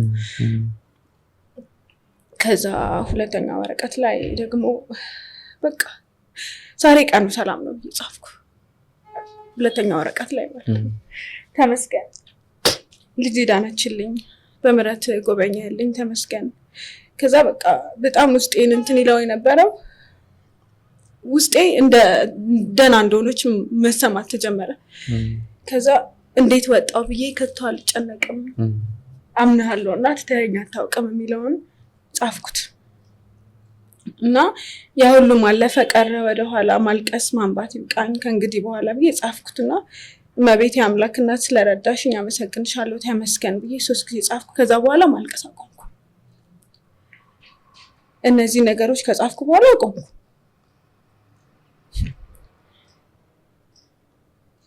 ፕሮፎል እና ኬታሚን የሚል መድኃኒት በታዘዘበት ጀርባ ነበረ እዚህ ጋር ሪስፓራቶሪ ፌለር ሰከንድ ድሮይንግ የሚላል ነው። 10 ወሯ ነው ስሟና የካርድ ቁጥሯ ምናምን የተጻፈበት ፕሪስክሪፕሽን ላይ ጻፍኩ። ከዛ በኋላ ማልቀስ አቆምኩ። ለአጽናኑኝ የሚመጡት ሰዎች የሌላ ዓለም ሰው ነው የሚመስለኝ። ከዛ ድጋሚ እነዛ ፈረንጆች በነጋታው መጡ፣ ጎረቤቶች የመጡ፣ የሰፈር ሰው የሚያቀኝ በቦታው በቀኑ የተፈጠረውን ነገር የበዓሉ ቀን እናቴ በነጋታውን የሰማችው። ሶም አልሰማችም ነበር? አዎ የመጀመሪያ ቀን እኔ አያቴ ጋር እኮ ነው ያለሁት። ኦኬ ያው እና እቤት ሲደውሉ ፍሬስ ተባለ። አይ ትንሽ ማማን እኮ አማት እንዳትደነግጥ ተብሎ ሆስፒታል ነው ያለችው። ከዚህ በፊት ኒሞኒያ ታማ ተኝታ ስለነበር ያ ነው የመሰላት እና ከእህቴ ጋር እህቴ ልጇን ይዛ እሷ በቃ ማለቴ እነሱ የሚያውቁት ሌላ ታሪክ የለም። አበሻ ቀሚስ ለብሳ ምናምን ነገር እህቴም የእህቴ ልጅም በቃ የገና በዓል ነገር መስለው የበዓል ቀን ነበር። የተሰማኝ ስሜት ነገር ቀላል አልነበረም። ስትመጣ በቃ አላመኑም። ከመጡ በኋላ ሆስፒታል ከደረሱ በኋላ ነው ታሪኩ የተነገራቸው። እኔ ማን ነበር የነገራቸው? እህቴ ወይ ደግሞ የእህቴ ባል ከኔ ጋር ከጎኔ ስለነበር አብሮኝ የሚያድር የነበረው የእሱ እናትም። ከዛ ሊወራ ሲል ገባው ነኝ እንዲህ ከሆና ነው ገብርኤላ እንደዚህ ከሆና ነው የሚለውን ነገር ሊነገራቸው ሲል ሰላም ካሉኝ በኋላ አንዴ በቃ ውስጥ ለው ይገባው። በእነሱ ፊት የሆነውን ነገር እኔ ማስረዳት የሆነውን ነገር ከነሱ መስማት ማቃተኝ። ከዛም በኋላ ነው ያን ስሜት የመጣው። በቃ እህቴም በጣም ደነገጠች። እናቴ በቃ እንኳን እንደዚህ አይነት ነገር እንደዚህ ኢሞሽናል ናት። ትንንሽ ነገር ሲሰማ ነው የምትረበሸውና ቀላል ጊዜ አላሳለፍንም። ከዛ በኋላ እንዳልኩ በቃ ኮምፕሊትሊ የመጀመሪያው ስሜቴ ጠፋ። ማልቀስ አቆምኩ ስልህ አለኮ ገብቼ አይኗን ሳያት አይኗ ተጨፍኗል፣ አፏ ላይ ትቦ አለ ምናምን፣ እጇ ታስሮ ሳየው ታሳዝነኛለች እና ይረብሸኝ ነበር እሱ እንጂ ያለመኖር እንትኗ እኔ ጋር አልነበረም። በቃ ኢትስ ኦኬ ለጊዜው ነው እና ጠብቅሻለሁ አይነት ስሜት ነው ውስጥ ያለው እስከምትወጣ ማለት ነው። መቼ እንደሆነ አላውቅም። ከዛ ይመጣሉ፣ ያለቅሳሉ። ጭራሽ እኔ ማጥናናት ጀመርኩ እናቴን ማለት ነው። እንዴ በቃ ፈጣሪ እኮ ነው ሁሉ ነገር የሚያደርገው፣ ለምን ደጋግመሽ አታልቅሽብኝ አይነት ነገር ብያታለሁ። እና ከበዓል በኋላ 3ኛው ቀን ጠዋት ላይ መጀመሪያ ኤመርጀንሲ ሊያስፈርመኝ የመጣው ዶክተር መጣ። እሱ የመጣው ለሌላ ኬዝ ነው፣ ሌሎች ህፃናቶችን ቼክ ለማድረግ።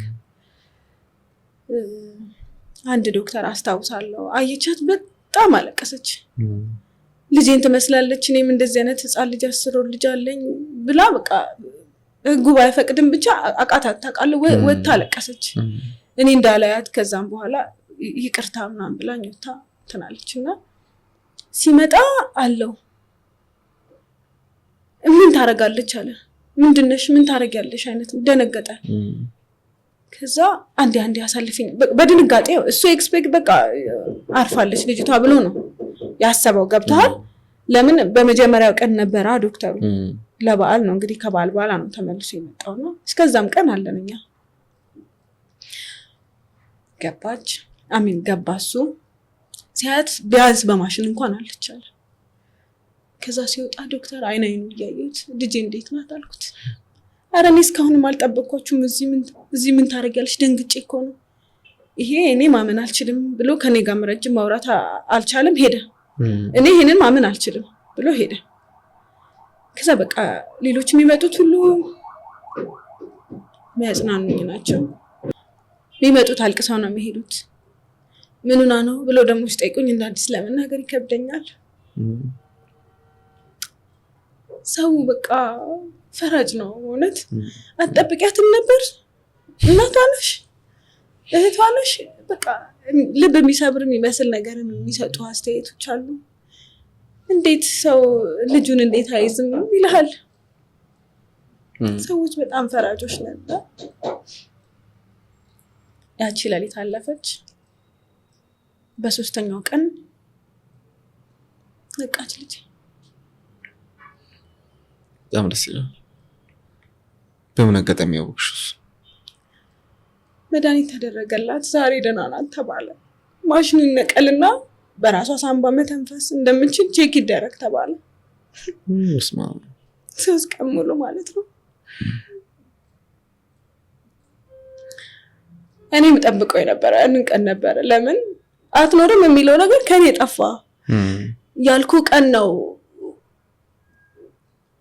አይ ብቻ ያልኩ ቀን ነው የጻፍኩት። ከዛም በኋላ ኮምፕሊትሊ ውስጤ እንትን አለ። ትቆያለች እንጂ ትኖራለች። ልትቆይ ትችላለች፣ መቼ እንደሆነ አላውቅም፣ ግን እንደምትተርፍ አውቃለሁ የሚል ስሜት ነበረኝ እና ቪዲዮ አደርጋለሁ በስልኬና አይቻልም አለችኝ ዶክተሯ። በእርግጠኝነት ቲክቶክ ላይ ልታገኙ ትችላለህ። አይቻልም ምናምን ብላ ተቆጣችኝ፣ ያስቆመች። የተወሰነ ግን አለኝ። ለምን ውስጤ አውቀዋለሁ እንዲህ እኮ ነበርሽና እንደዚህ ደግሞ ይቀየራል አይነት ስሜት ውስጤ ተስፋ ነበረኝና ለምስክርነት የሚቀመጥ እንግዲህ ገና እኮ ናት እሷ። እኔ ግን ገና ለምስክርነት የሚሆን ነገር አዘጋጅ ነበር ውስጤ የነበረው ስሜት ማለት ነውና ከዛ የሚደረገው ፕሮሲጀር ተደረገ። ከባድ ፕሮሰስ ነበረ። በቃ ለልጄ ራሱ በጣም ታፍና ነበርና የዛን ሰዓት ራሱ ልታልፍ ይችል ነበረ። በጣም ከባድ ፕሮሲጀር ነበር ሲደረግ የነበረው። እኔ በቃ ውጪ ሆኜ ልቤ ተጨነቀ ታውቃለህ።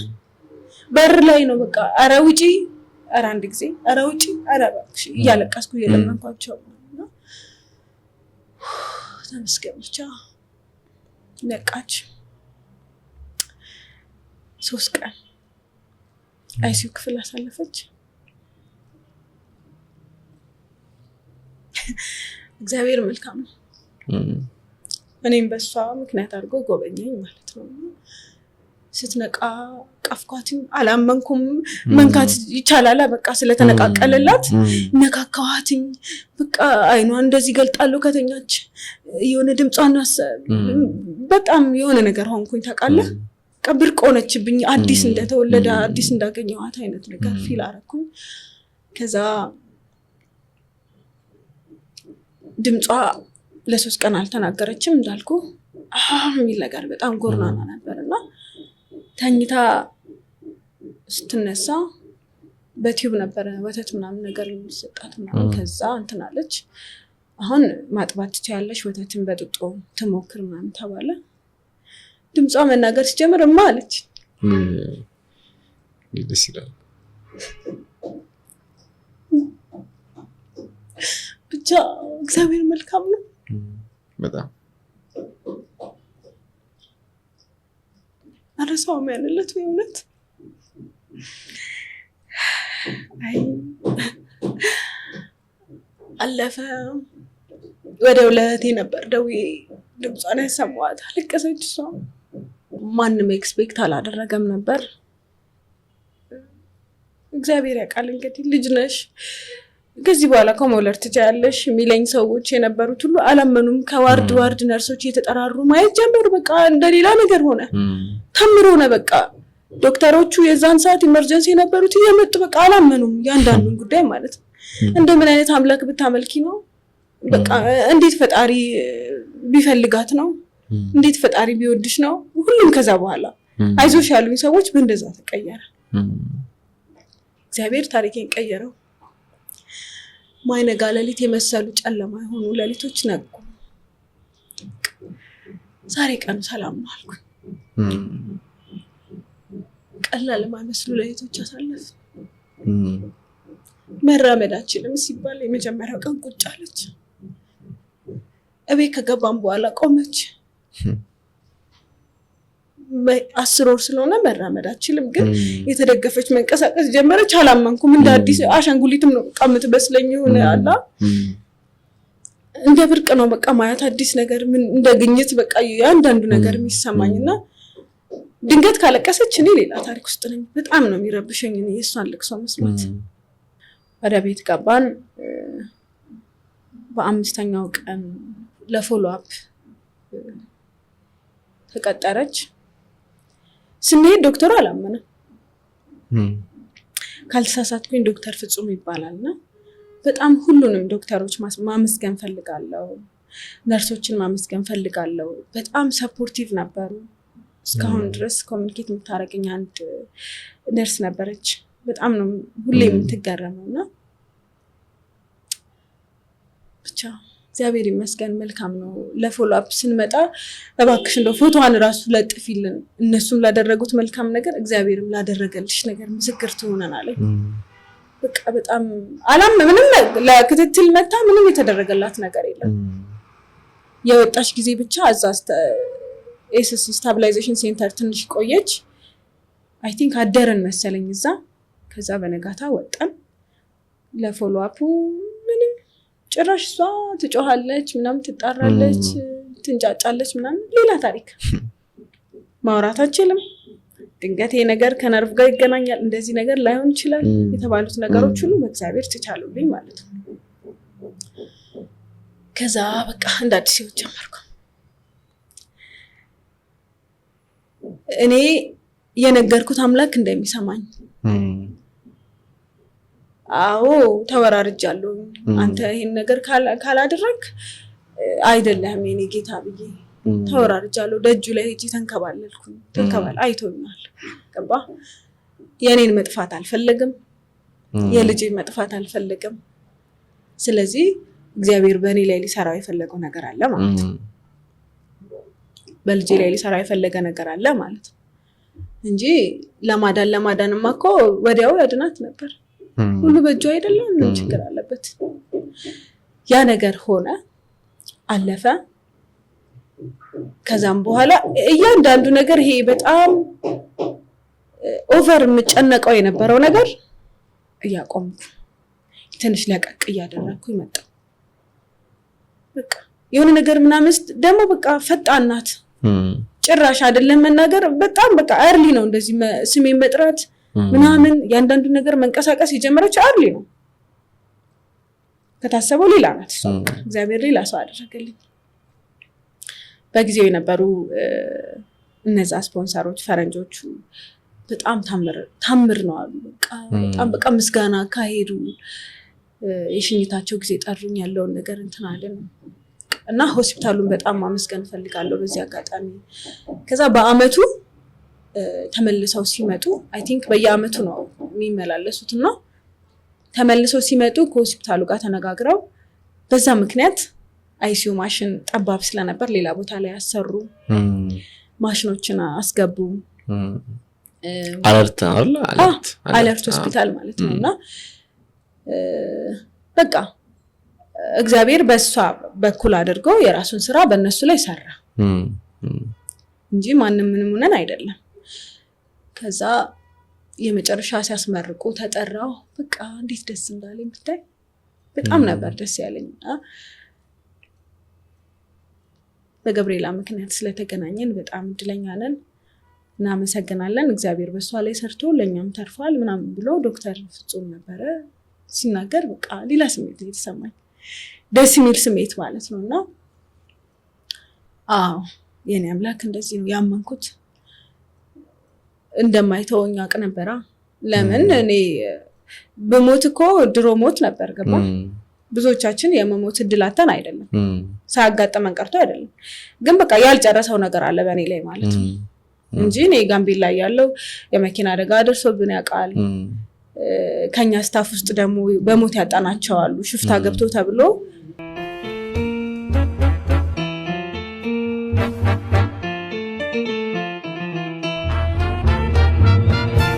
ተመልሰናል ተመልካቾቻችን። እንግዲህ የመጨረሻው ፓርት ላይ እንገኛለን። ፍሪታ እንግዲህ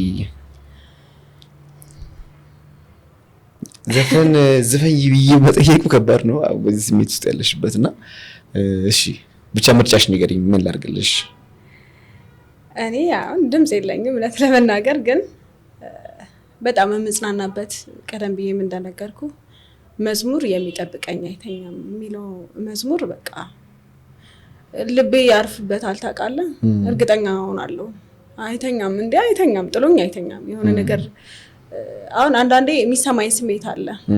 እንዴት ነው ትንሽ ዝቅ ማለት ነገር ስሜት ዝቅ ስል ከነበርክበት የሆነ አንዳንዴ ስሜቶች ድሬን ያደርጋሉና እንዴ ያን ሁሉ ቀን አልፈሽ አታፍሪም ውስጥ ይለኛልና ያቺ የጻፍኳት ወረቀት እስካሁን ፕሪስክሪፕሽኑ በእጄ ነው ያለው።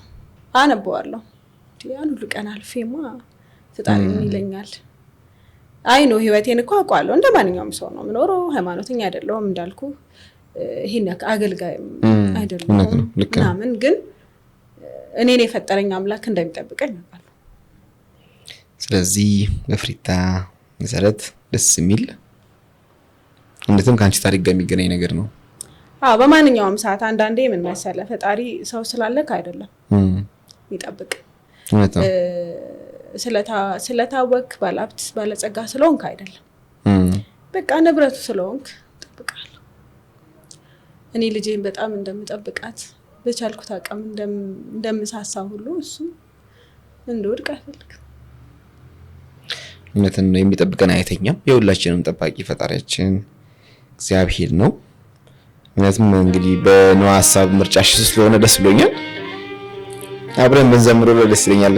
ግጥሙን ታውቂዋለሽ ወይስ ላሳየሽ? ግጥም አለ መሰለኝ።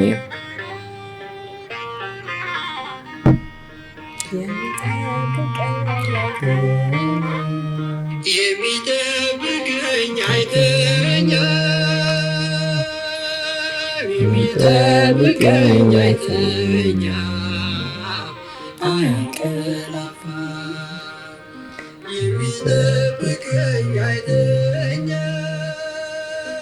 የሚጠብቀኝ አይተኛ አያንቀላፋ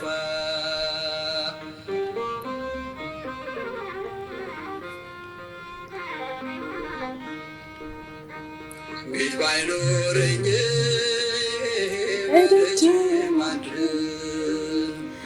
ቀንና ሌሊት ከኔ አይርቅም ድምፀ አራዊት የሌሊት ግርማ ወደ እኔ አይቀርቡም ድምፀ ሲሰማ የሚጠብቀኝ አይተኛም የሚጠብቀኝ አይተኛም አያንቀላፋም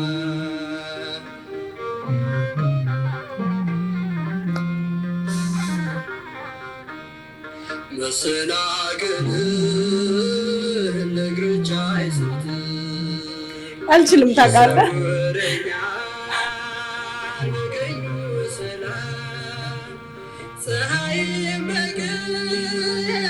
አይተኩሰኝም ያጋንንትም ኃይል አያስፈራኝም የሚጠብቀኝ አይተኛም የሚጠብቀኝ አይተኛም አያንቀላፋም